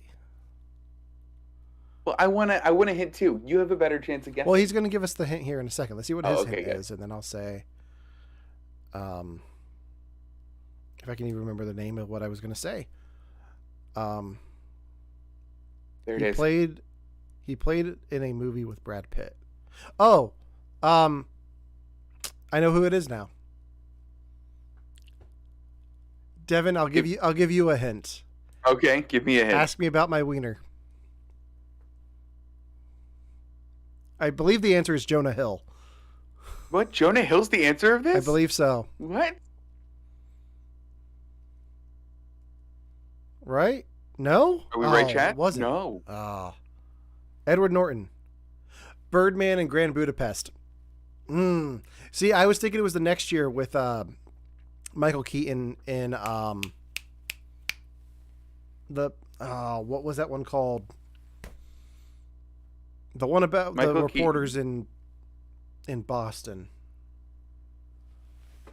But yeah, it's Edward Norton. That's the answer. Oh, it's Edward Norton. Oh. I like Edward Norton a lot. Spotlight. That's the one I was thinking of. That's what threw me off. I was off a year. Spotlight. I was off a Took year. me a while because that was Mark Ruffalo. Was Mark Ruffalo that's Spotlight? what threw me off. I that was the year after Birdman. But yeah. Got it. Okay, so question Yes. over here.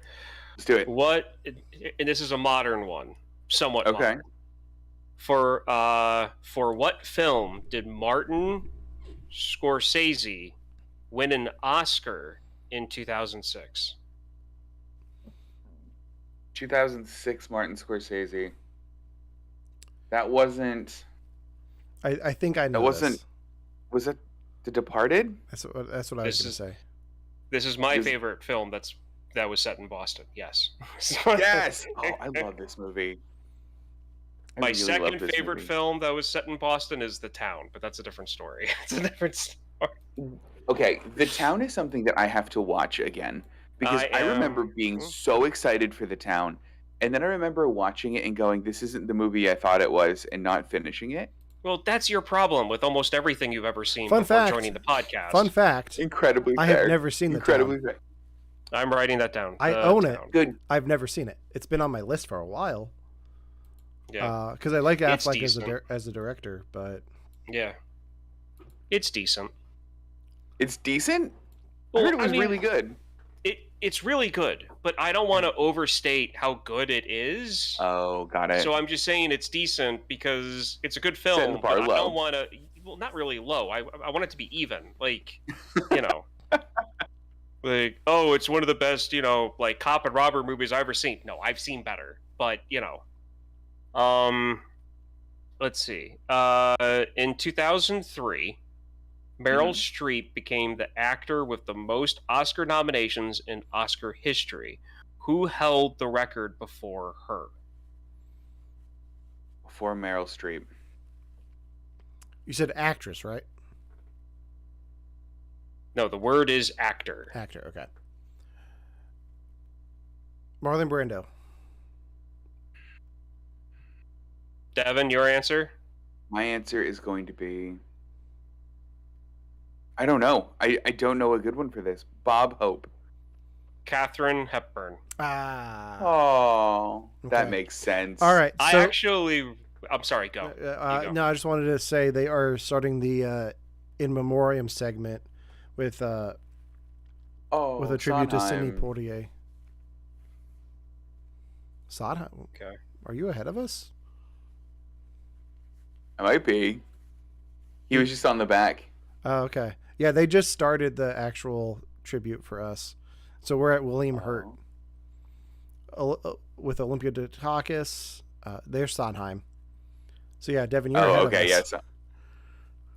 I don't know won't ruin how. anything, I You're the promise. furthest away, and Well, hold on. I am I allowed to ask what platform you're streaming on? I'm streaming it right through the ABC app. Same the here. website, yeah. Oh, got it. Through Xfinity Comcast. That's just blame them. So Yeah, one of it's the all things their that one of the things I like about the questionnaire thing that I found with like the 60 questions, Mhm. This is something that I've done since I was like in high school. I don't like the fact. I'm sorry. I wanted to talk about the actors they're tributing. Oh yeah, A yeah. little No, bit, go ahead. but- Go ahead. Yeah. Go ahead. Yeah. Yeah, no, so go ahead. we're at a weird spot. I say that, and then they're just like producers, and I don't know any of them. Richard Donner. See, now you're ahead of me. Richard Donner. I'm glad they're showing clips from Superman, but there's so many things you could pay tribute. Ivan Reitman there, Ghostbusters. Yep. Oh, Bill Murray. Stripes. What? Ivan, their director, they're showing Stripes behind him. Oh, got it. Okay. Ivan Reitman. Calm down, Devin. It's okay. I was like, what? No, Bill Murray's paying tribute to Ivan Reitman right now. Oh, got it. It'd be really weird if they just started performing Ghostbusters during this segment. They're going with Spirit in the Sky though, which is a choice. That is a choice.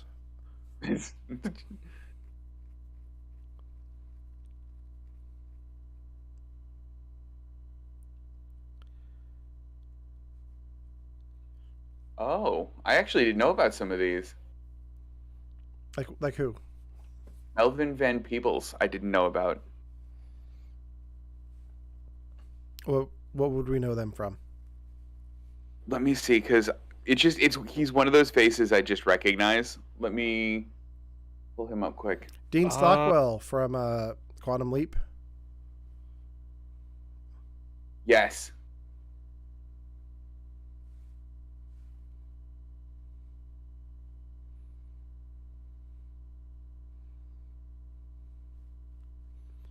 Oh, he was also, yep. I know him from the version I didn't like of The Shining. Oh, okay. Yeah, he was in Stephen King's The Shining. The one with Steven Weber as Jack Torrance. Yeah, that one. The one that's more accurate to the book. Is that really more accurate to the book? Yeah, because the hedge animals come alive in that, don't they? We missed something big. What did we miss? What did we miss?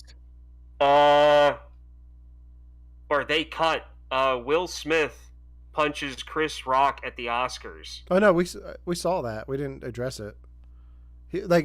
What was it a bit? Missed that. It was not a bit. Oh yeah, the sound cut out. I was curious what happened there. He yelled at Chris Rock to keep his wife's name out of his mouth.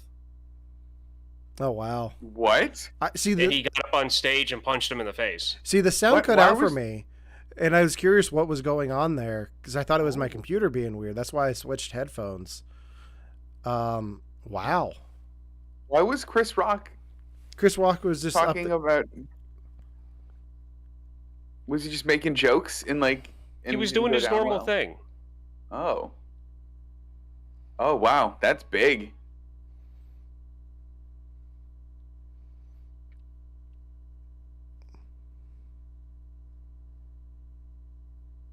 I also didn't realize the Oscars is getting in trouble for this is from the Hollywood Reporter. Oscars slammed for playing Toto's Africa as Daniel Kaluuya and HER took the stage. Oh no.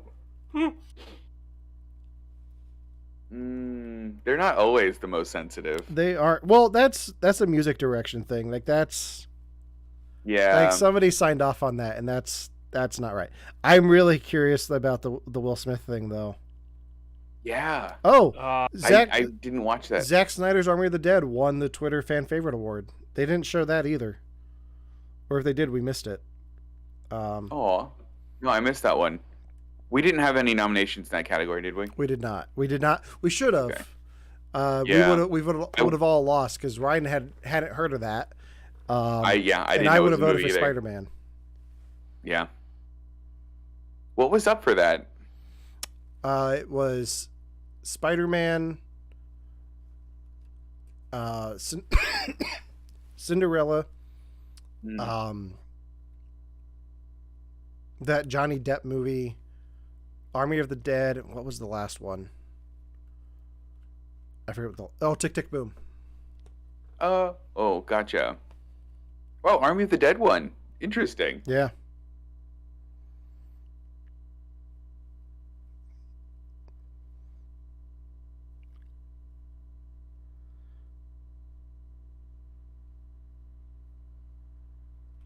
Okay. Wow. So Will Smith, I saw Will Smith go up on stage. I was like, what just happened? And I didn't want to address it because I wasn't sure. All right, let's see. I want to watch the clip. Yeah, I think I'm gonna have to as well. Oh, okay. What happened? Oh, wow. He had it coming. Really? Okay, so this is what happened. A joke. This is from TV Line. A joke Chris Rock told while presenting at Sunday's Oscars did not go over well with Will Smith and the Fresh Prince of Bel-Air star because, yeah, that's what he's known for these days. Yeah. Star made his feelings known during the telecast.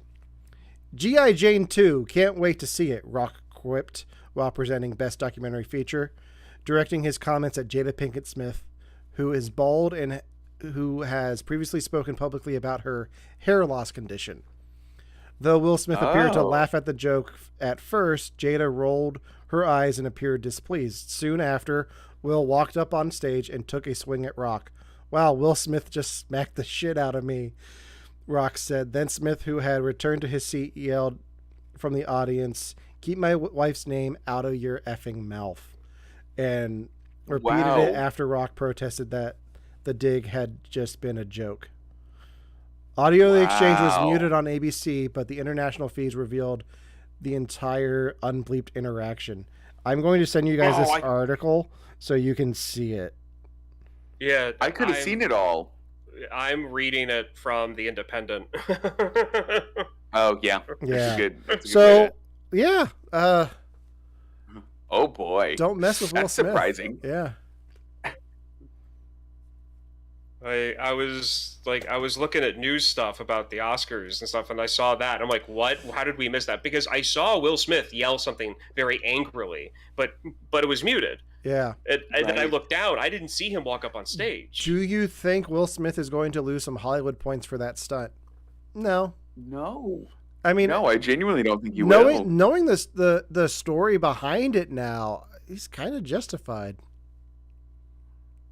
Yeah, like if somebody had made a joke like that about your wives in a public forum like that and they did not take it well, what would you do? I would do the same thing. I would have waited till after, to be fair. I don't know that I would have. I mean, I guess if I was like Will Smith level famous and knew that I could stand up on stage and probably people will be behind me doing that, like I probably would get away with it. But I don't know if I would have done it in the moment. What I find funny is that Chris Rock has always been one of these proponents talking about how like humor has changed and how he feels like he can't make the type of jokes he did like 20 years ago. Like, yeah, no wonder, because it's 20 years from then. Things change, bud. Like, what's funny is Amy Schumer's been on the stage multiple times and has not been stopped from making a joke at all. As long as he's sober, I feel like okay, let's see. As long as he's sober, I feel like if he comes out that he's not, it might be received in a different light. That is a fair point. Yeah. We all know stars tend to get a little wasted at these events. Also, like, there's been a lot of controversy and like talk about Will Smith and Jada Pinkett Smith's marriage. I heard about it. It was because their podcast, right? Yeah, and things that have come out about their marriage. So now I'm all right. Production design. Let's see what we got here. Getting back into the swing of things. Yeah, it's the next one. What did the dice do for me this time? All right. So the nominees for production design are Dune, Nightmare Alley, Don't Look Up, The Power of the Dog, and West Side Story. Production design, I have Nightmare Alley, Devin has Power of the Dog, and Ryan has Nightmare Alley. So Ryan, you and I are together on this one. I would have picked Dune. Yes. I would have picked Dune. You would have, but you did not. I know. I'm just stating the difference between me doing this and the dice. Dune won. Did you? Dune won. Dune won. Looks like. Good job. Oh, Best Picture nominee already? Oh, they do a highlight for each. Remember, you're about 10 seconds ahead of us. Got it.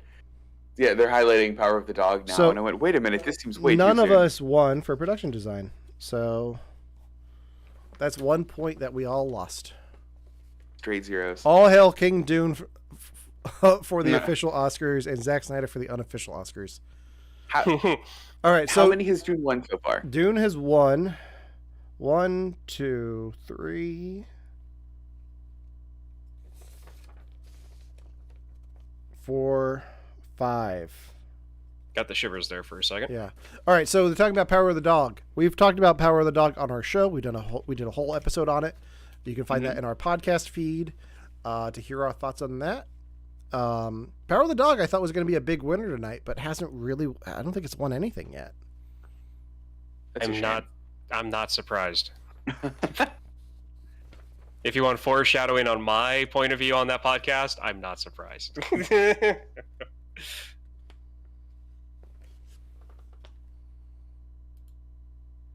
All right, let's see what category is up next. What's category is it? Let me know. Best original song. Original song. Okay, I don't have a graphic for this one. Oh yeah, that's right. All right, but I can read us the nominees. Yeah. You know, they did not. They did not perform my pick for it, which was "Down the Joy" from Belfast. Yeah, I was gonna say if they asked if they performed every song. Yeah. They performed "To Be Alive" from King Richard, "Dos Orgurguitas" from Encanto, "No Time to Die" from No Time to Die. Oh, good. "Somehow You Do" got performed, but I did not hear "Down to Joy." Ooh, maybe it means it's gonna win. Who's muted? No. I said I muted it. Oh yeah, you muted. So our choices were, my choice was "Down to Joy" from Belfast. Devin had Encanto, and Ryan had "Somehow You Do" from 4 Good Days. I just saw the winner, which he muted. Okay, don't tell me yet. Shush. I don't see anything. One sec. Look at that person, very excited they won. Billie Eilish won. Yeah, Billie Eilish won. Again, none of us had that. No. So we are striking out here, boys. Oh, that's good for her, though. But hey, I did say earlier I wanted to see her EGOT, so there we go. So was it either Lin-Manuel Miranda EGOTted or she did? I think Lin-Manuel already has one from Moana. Okay, got it. So she is. Oh my God, her career is ridiculous. Yeah, her career is ridiculous. She's 18, right? 19 years old? Yeah. Is and she that young? Oh, God, yeah. Holy cow. Good for her. Yeah, really. Yeah. Sorry, I caught a glimpse of J.K. Simmons and got excited. He's just sitting in the front row. Now I'm happy.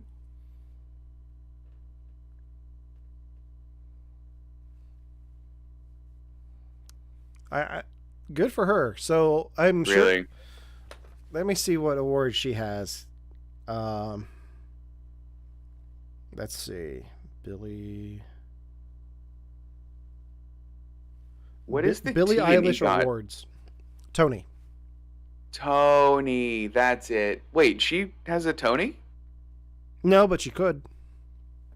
That's fair. That's fair. I'd believe it. She has a Grammy.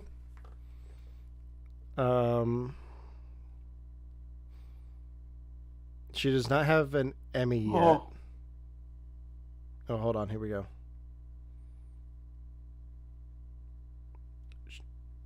Sorry, they keep showing actors that I forgot about.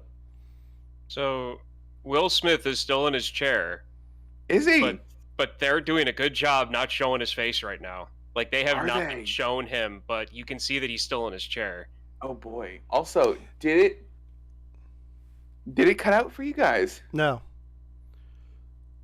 No, Kevin Costner's on stage right now. Yeah, Kevin Costner strutted out on stage, and then the feed just cut for me. Come on, Oscars. He's talking about the first time he saw porn.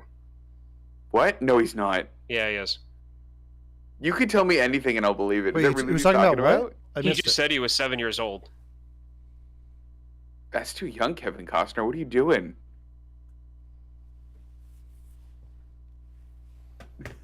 Maybe that's why they cut it. That's why they cut it. I guarantee that's why they cut it. For our delicate British ears.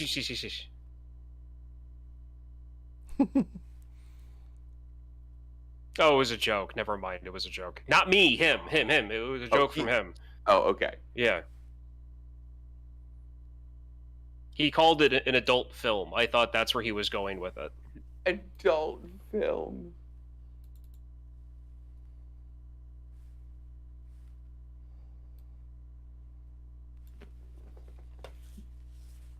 He's talking about something about a magic seat now. I have no idea. He lost me. Sorry, Kevin Costner. Did you still lose your feed, Mr. Londoner? It's back. My guess, and seriously, my guess is that if he was making a joke about adult films, they cut it because of our delicate British ears. Not your. I mean, that excludes you. You are an American. That's true. You are a U.S. citizen. I've heard the P word before. I survived.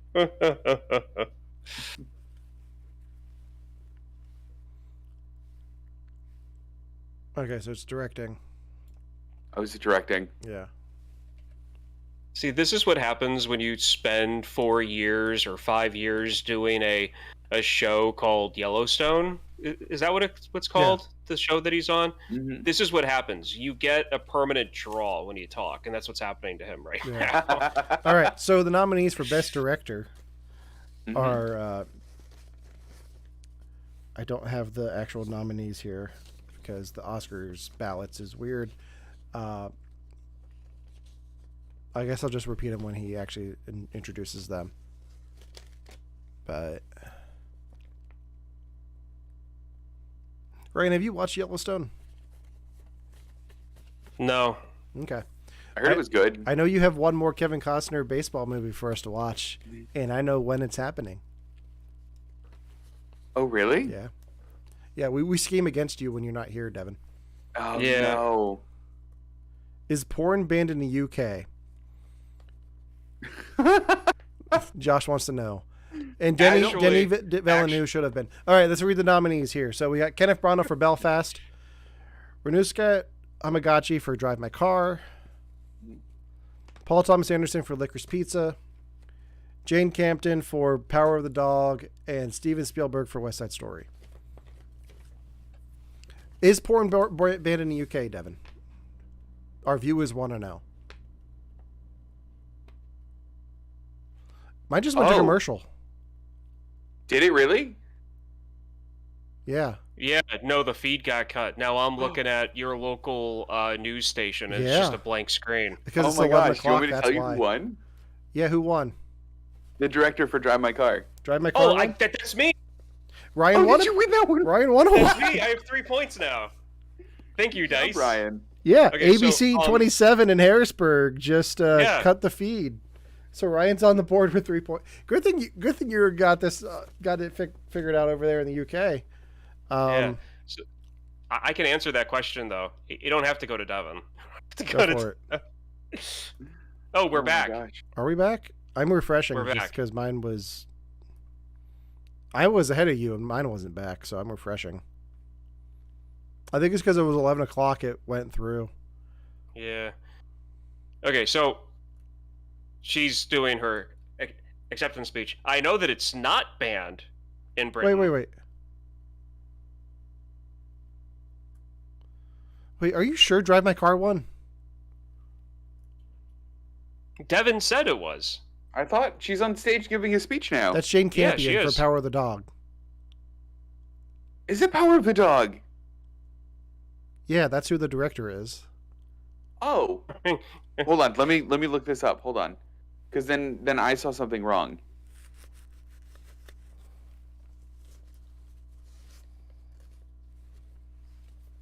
Yeah, because that is her, and she's thanking Netflix now.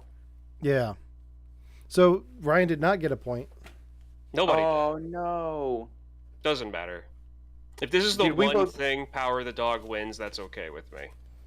Did we both get did we both guess the same? Did we both guess Kenneth Branagh for this, Alan? Yeah, we did. Oh, that's a shame.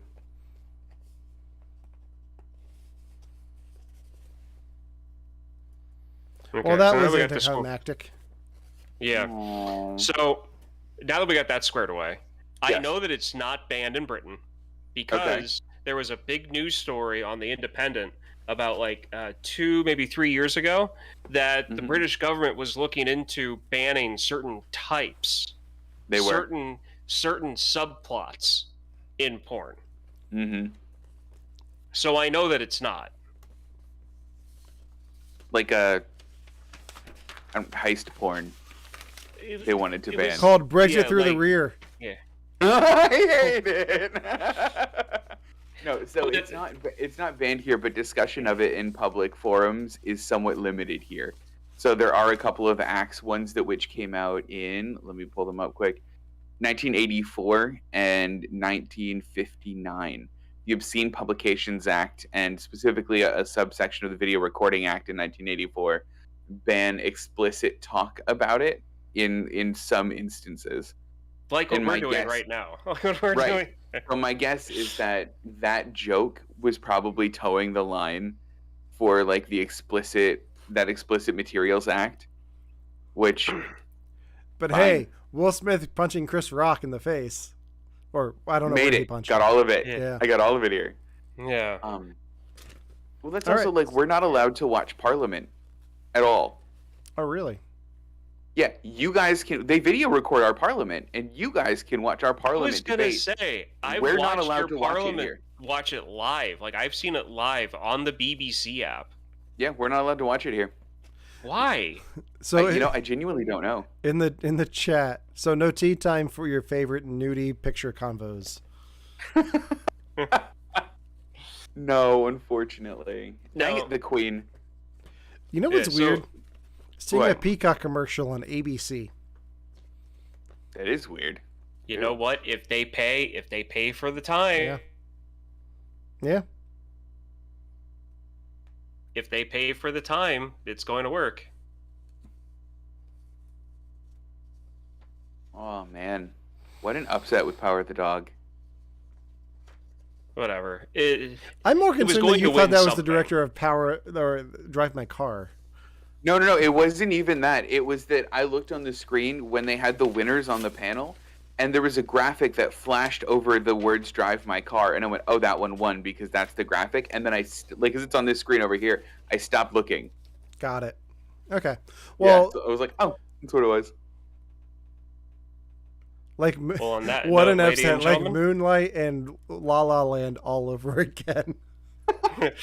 I'm sorry. Well, I'm glad that we bring that kind of drama to our Oscars watch party as well. We absolutely have to. You should expect no less from us. Yeah. All right. It's whatever.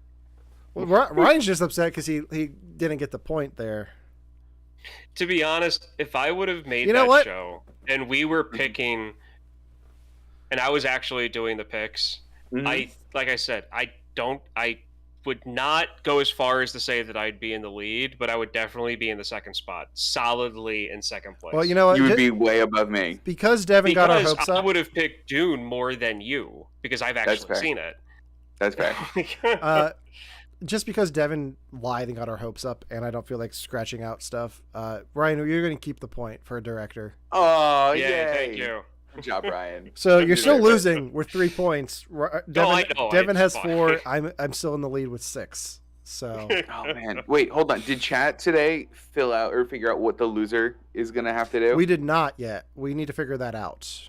I have some debate on whether or not I should be even taking part in that because I was a dice.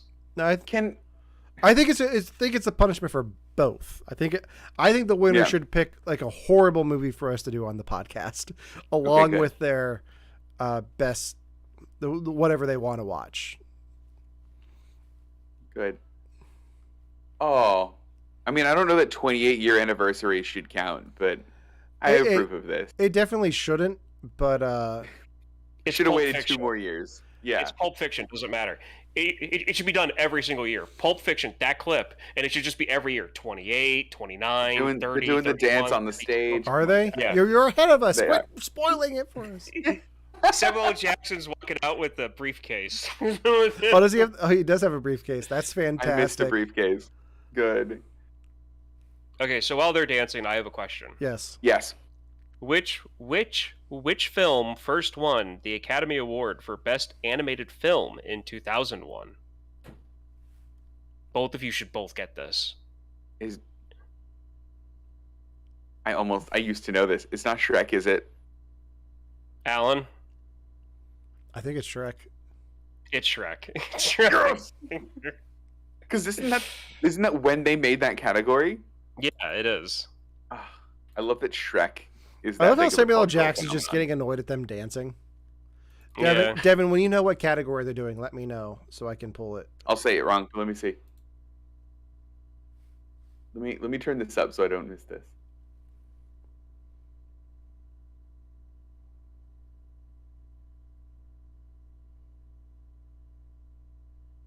Oh, they're so chatty with each other. I love that.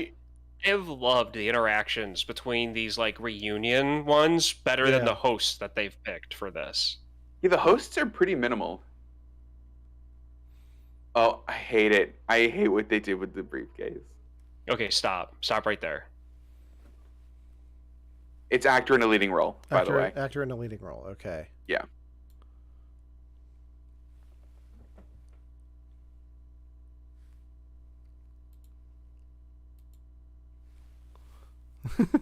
Oh, that's good. That's good. That's a good sketch. All right, so the nominees are Javier Bardem for Being the Ricardos, Benedict Cumberbatch for Power of the Dog, Andrew Garfield for Tick, Tick, Boom, boxing weight champion Will Smith for King Richard, and Denzel Washington for the Death of Macbeth.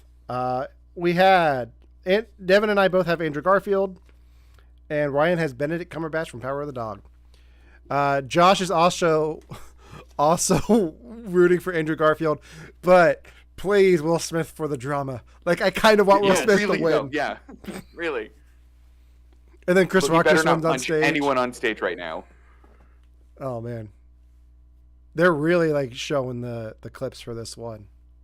They are, yeah. I mean, the clips are great though.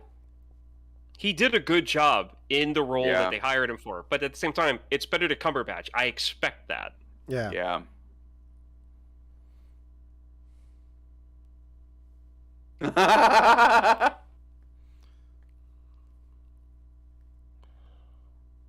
We're still watching Andrew Garfield's montage here, so my laugh was very appropriate. Okay.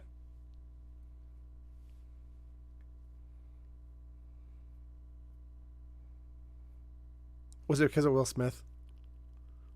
It was because I finally saw any seconds of that movie and realized how wrong I was. You just picture him talking to Jada right now? Mm-hmm. Yeah. Mm-hmm. Oh, man.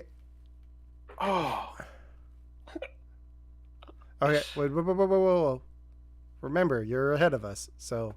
I know. My only thought was, why haven't I seen Macbeth? Oh, okay. Dang. Okay, I won't spoil anything, but I need to watch Macbeth now.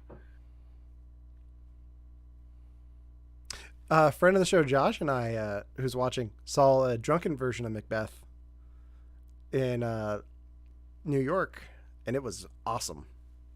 I love that. I need to see this. That scene with Denzel Washington sold me on it, but then again, I could see him do anything and sell me on it because he's, again, one of my favorite actors as well. Guys, I'm so mad you're behind right now. Just waiting for it to happen. Shush. No way! Will Smith won it!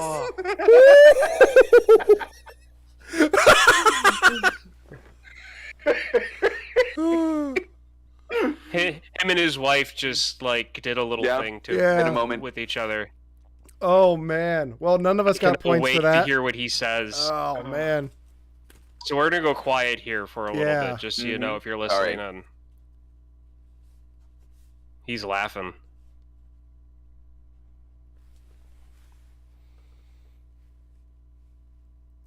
If Will Smith was going to win for a role, it's this one.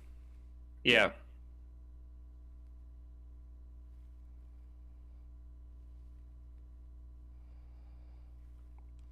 You got to the fierce defender of his family line? Yeah. Good job.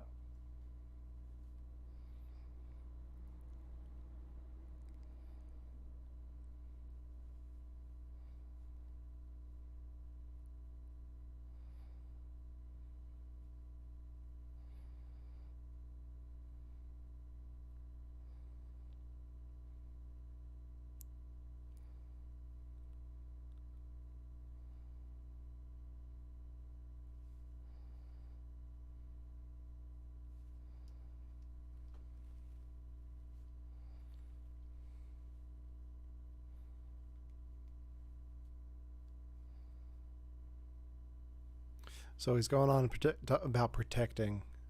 Yeah. Oh my god. The universe just lines things up sometimes to make it perfect. Really? Really?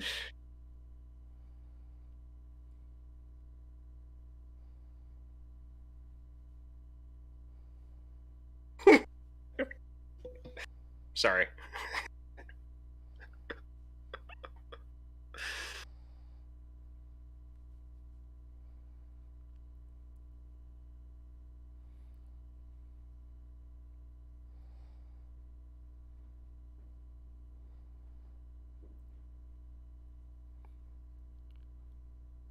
He's going to address it, isn't he? He did.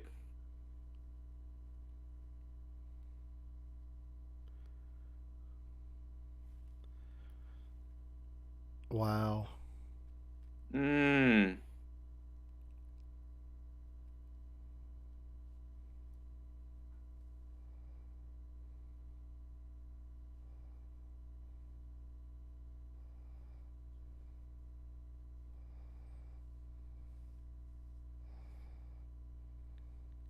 Wow. Josh, when you get a chance, check out his speech. It's Yeah, he nails it.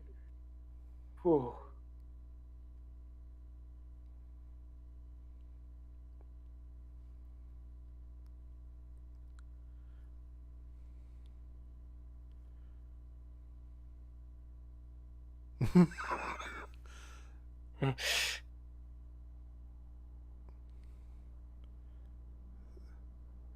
Somebody in the control room doesn't know what they're doing. Yeah, no. What happened? It just says Oscars. He kept cutting back and forth the Oscars screen.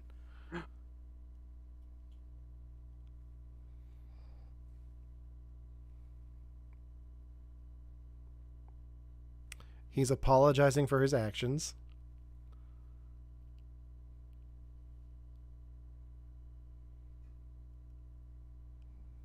He's thinking over if he wants to apologize to Chris.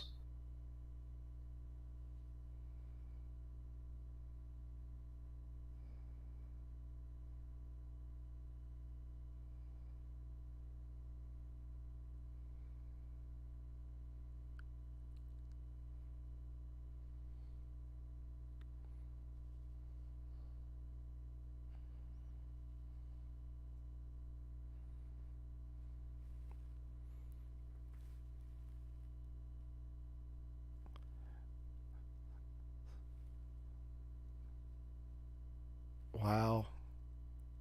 This is like big Oscar history's moment right now. Yeah, This is really good. Yeah.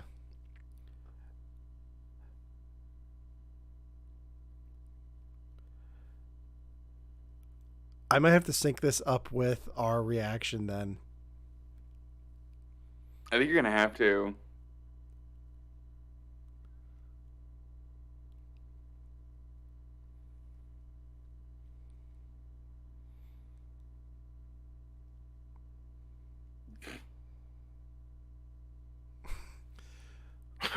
His mom's knitting in Philly, so she couldn't be there to see him punch Chris Rock. You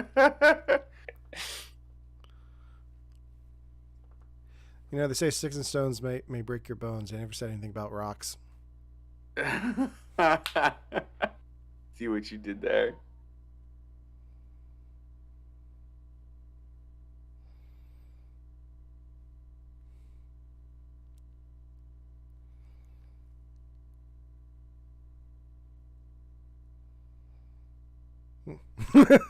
He hopes the Academy invites him back. Yeah. That is amazing. Just with the drama. You know what You know what I like about that? And here's the thing. He feels that he does not have to apologize for what he did to Chris Rock Chris Rock. Yeah. Because he feels that he was completely justified in doing that. What he is apologizing for is like, look, I understand this is live TV, but doing this role changed me, and I'm not going to back down from this crap anymore. Plus, you add like that's exactly what I get from this. Plus, you add the just the fact that John Travolta's on stage and his wife just passed away. Like, kind of wonder what's going through his head. Yeah. within the last year or so. Yeah, that was an amazing speech. Yeah. I'm happy for Will Smith winning it. Like, yeah, I still think Andrew Garfield gave a better performance, but out of Will Smith's career, that's probably the best performance I've seen him give. Oh wow! Aside from Independence Day 2, because he nails it as a painting. That. Yeah, he's so good as the painting. Yeah. It took me a second. I was like, "Who is he in that?"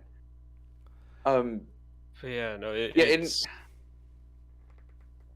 that speech made me feel very bad for being like, "Oh, I hope he wins," because the drama, like, and making fun of him a bit earlier, because he was like, in this role, we just have to take a lot of crap from people, and we're the people. Yeah, I mean, and at the same time, like, it makes for good television, like what just happened. Like, yeah, like the fact that something like that happens, and then he's given a platform to address it indirectly in such a great way that he did. Like, I have a lot of respect for Will Smith. I always have. I think he's one of the greatest entertainers of our generation. He's one of the best middle school rappers out there. Yeah. Yeah. And not just rapper, but entertainers, like acting and like television, film. Like, some of my favorite films are Will Smith movies. Like Independence Day, I watch every year. Wild Wild West, I watch once every decade. But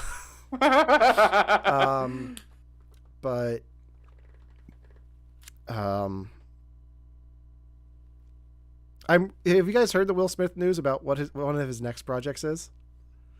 No. I Am a Legend 2 with Michael B. Jordan.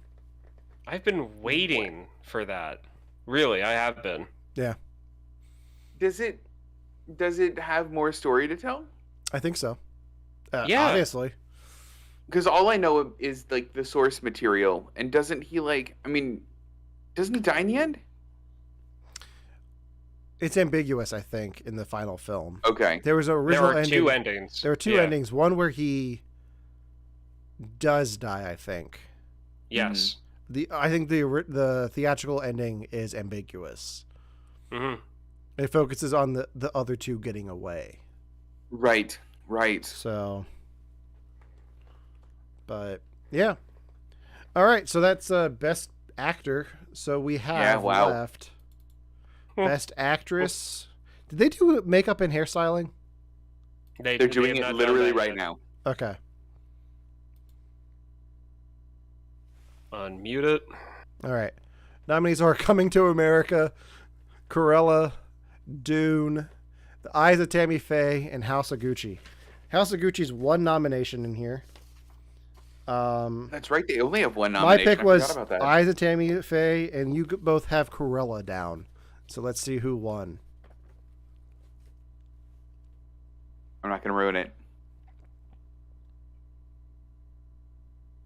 Yes! Eyes of Tammy Faye wins it. Yeah. Woohoo! I told you.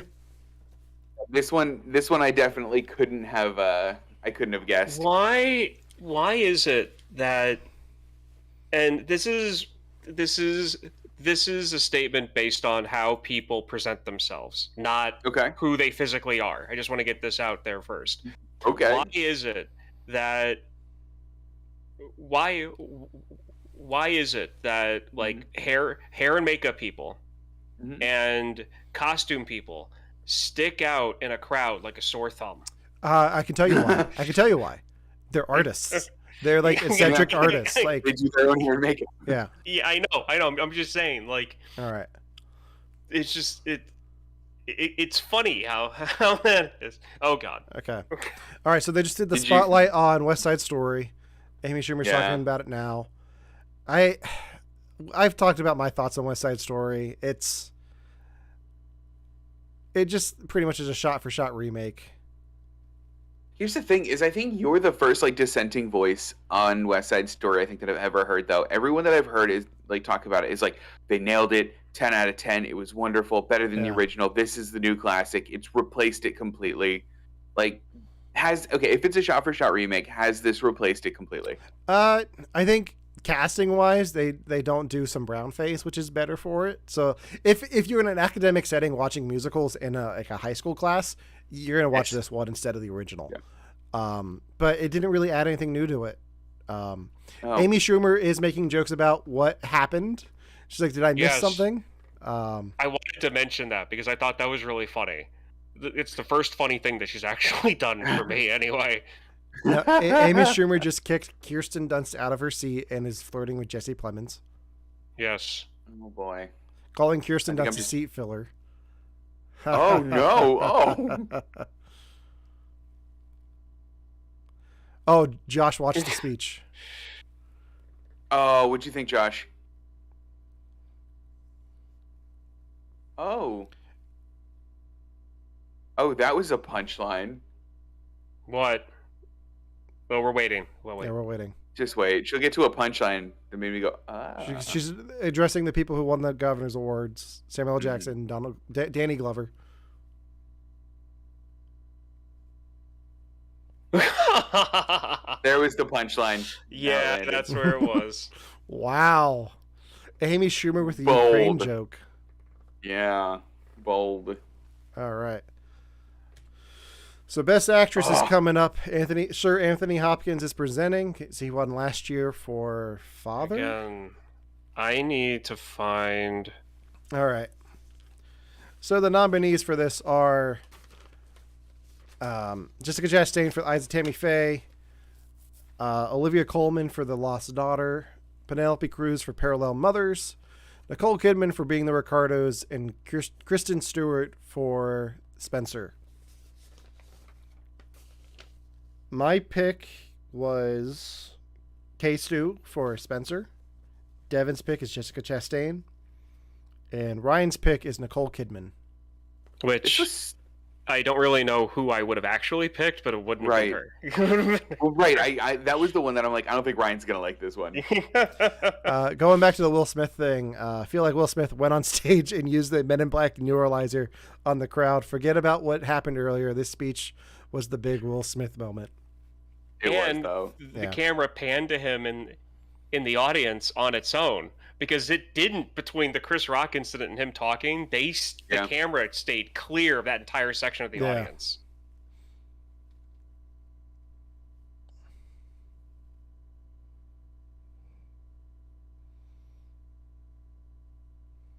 He is such a good actor. Like, he is just a tremendous actor. Phenomenal. I love this guy.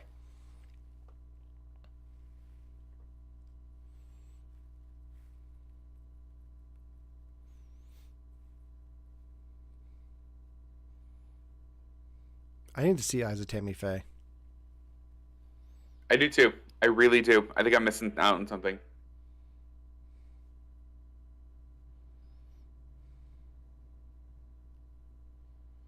This was the hardest category for me to guess at. I had only seen one of these.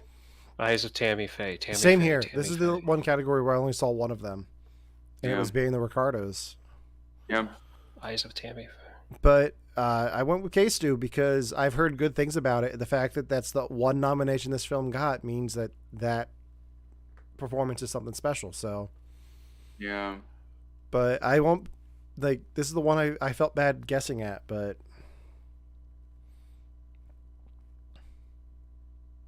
Hang on. I do like watching these clips. What, Ryan?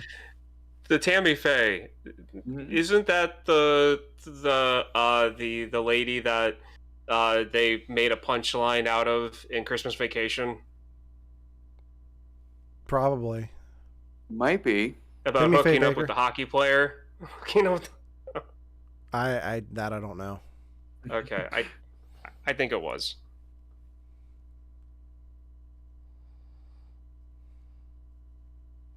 Man, Penelope Cruz does not age. No. And Nicole Kidman ages herself. She does. I liked her in this, though. I didn't think... I liked her more in it than I thought I would. Was... The hockey player. Are you talking about I, Tonya in... I don't know. I don't know what Ryan was talking about. I don't know Christmas Vacation that well.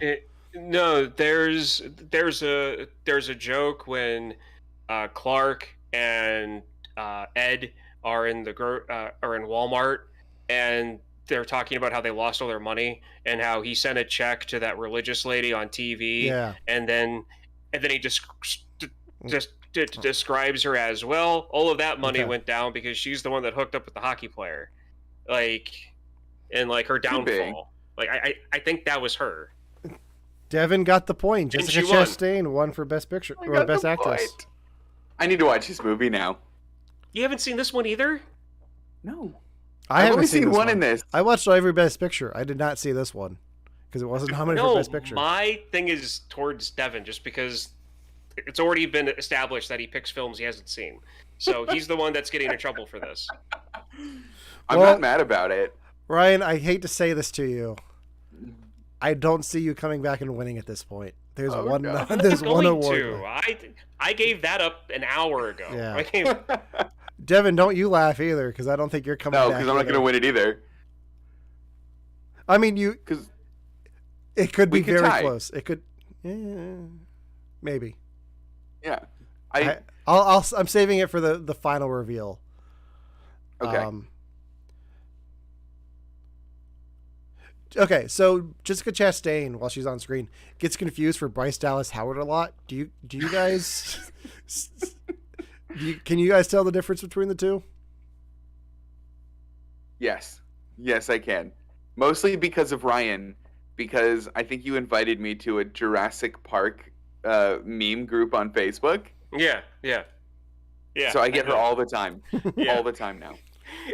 And it's horrible half the time, isn't it? Also, what was there was some piece of media I was consuming where somebody was like, I'll do this as surely as Bryce Dallas Howard takes every role that Jessica Chastain turns down. Which is so mean. That is so mean. That sounds like a Family Guy joke. It does sound like it, doesn't it?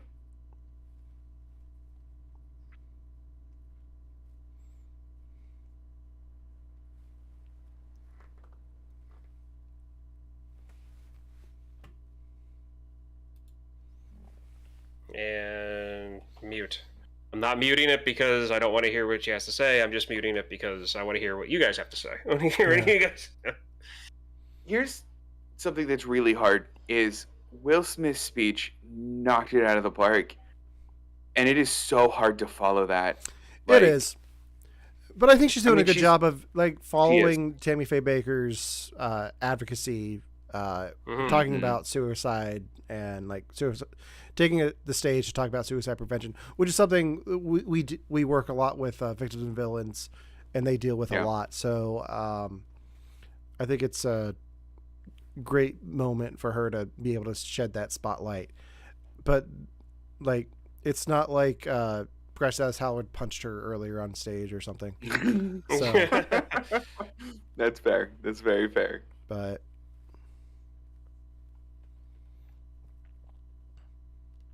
No.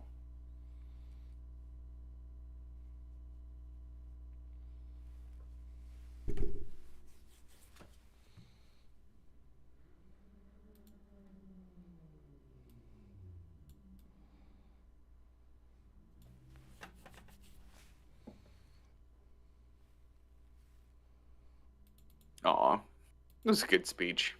It was.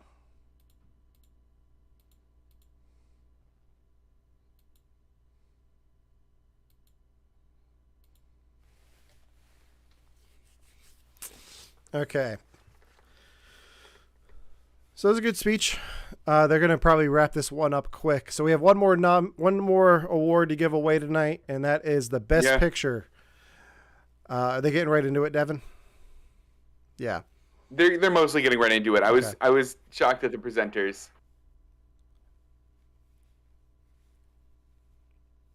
Who is it? Lady Gaga and Liza Minnelli.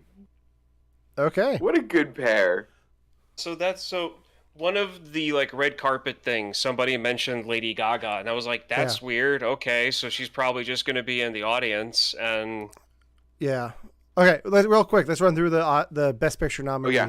We've got Belfast, Coda, Don't Look Up, Drive My Car, Dune, King Richard, Licorice Pizza, Nightmare Alley, The Power of the Dog, and West Side Story. What is your pick? My pick is, and I've thought about this a lot, about changing it, but I'm not going to. My pick is Nightmare Alley. Devin's pick? Devin, do you remember? Power of the Dog. And I don't agree with mine anymore. And Ryan's pick is Licorice Pizza. Probably, Licorice Pizza. The worst sounding pizza food combination on the planet. Yeah. Okay, so Ryan, I want you to know, for this movie, for this category, I specifically went, I cannot vote for a movie I haven't seen. Good. So that's why Power of the Dog is here. So Devin, this was the only category that I applied that rule to. What would you change it to if you could?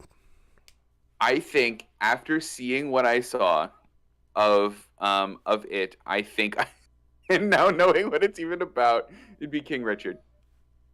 I don't see King Richard winning this. I'm torn. Really? Because it's a sports movie. I'm torn. I saw Will Smith's performance looked really good there. If I had to choose, like, I don't think Dune's going to win it, but Dune has won a lot tonight, so it's possible. I'm torn between Belfast and Coda if it's not Nightmare Alley. I don't think it's going to be Nightmare Alley. I want it to be. Yeah. It would be a big upset if it is, but I really hope that you make us watch Coda. I'm going to. Okay, good. I'm really interested to see if, yeah. Devin, you probably know what the winner is now, don't you? No? They vamped for a bit. They're doing a bit. Of course they're doing a bit. They always do. Liza Minnelli and Lady Gaga. Like, they're going to do a bit. It's yeah.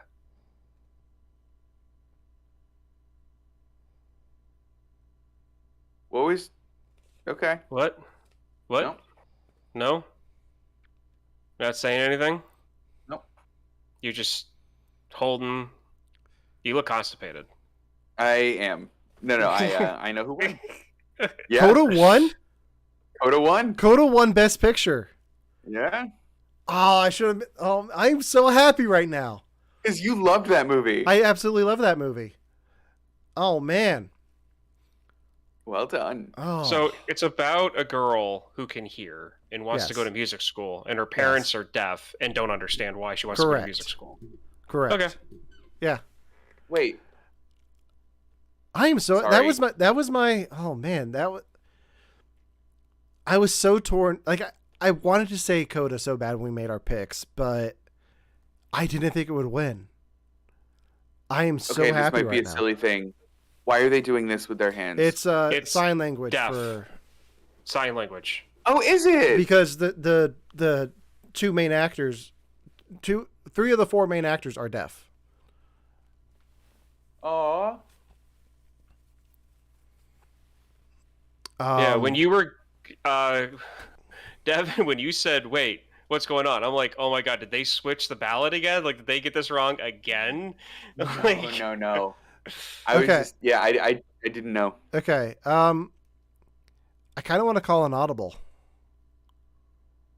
Go for it. Can I call? You're an already audible? in the lead. Yeah, go for it. I'm going to call You're an already audible. in the lead. No, for our show. Oh, for the show? Okay. I think because it won Best Picture, I think we should scrap Inside Llewyn Davis and do Coda for Tuesday. Done. Okay. Does that sound good to you guys? Where is it again? Apple TV Plus. Okay. Where you get Ted Lasso.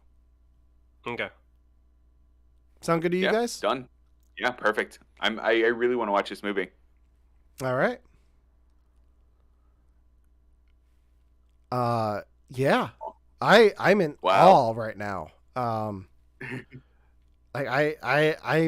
stunned in the best way. I'm really glad it won. I am so happy that like both of the awards Coda won tonight. I'm thrilled by, because it won for Best Actor as well.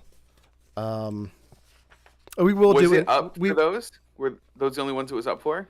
No, it was up for a few other ones. It was up for adapted screenplay, which the camera's which it won. back. It did win that. Yeah, the camera's pulling back, and they're showing that they just don't have the person doing the signing for people watching. They had someone on the stairs signing for the actors, Yeah. so that they knew what the director was saying. The camera pulled back to purposefully show that. I like that. I really like that.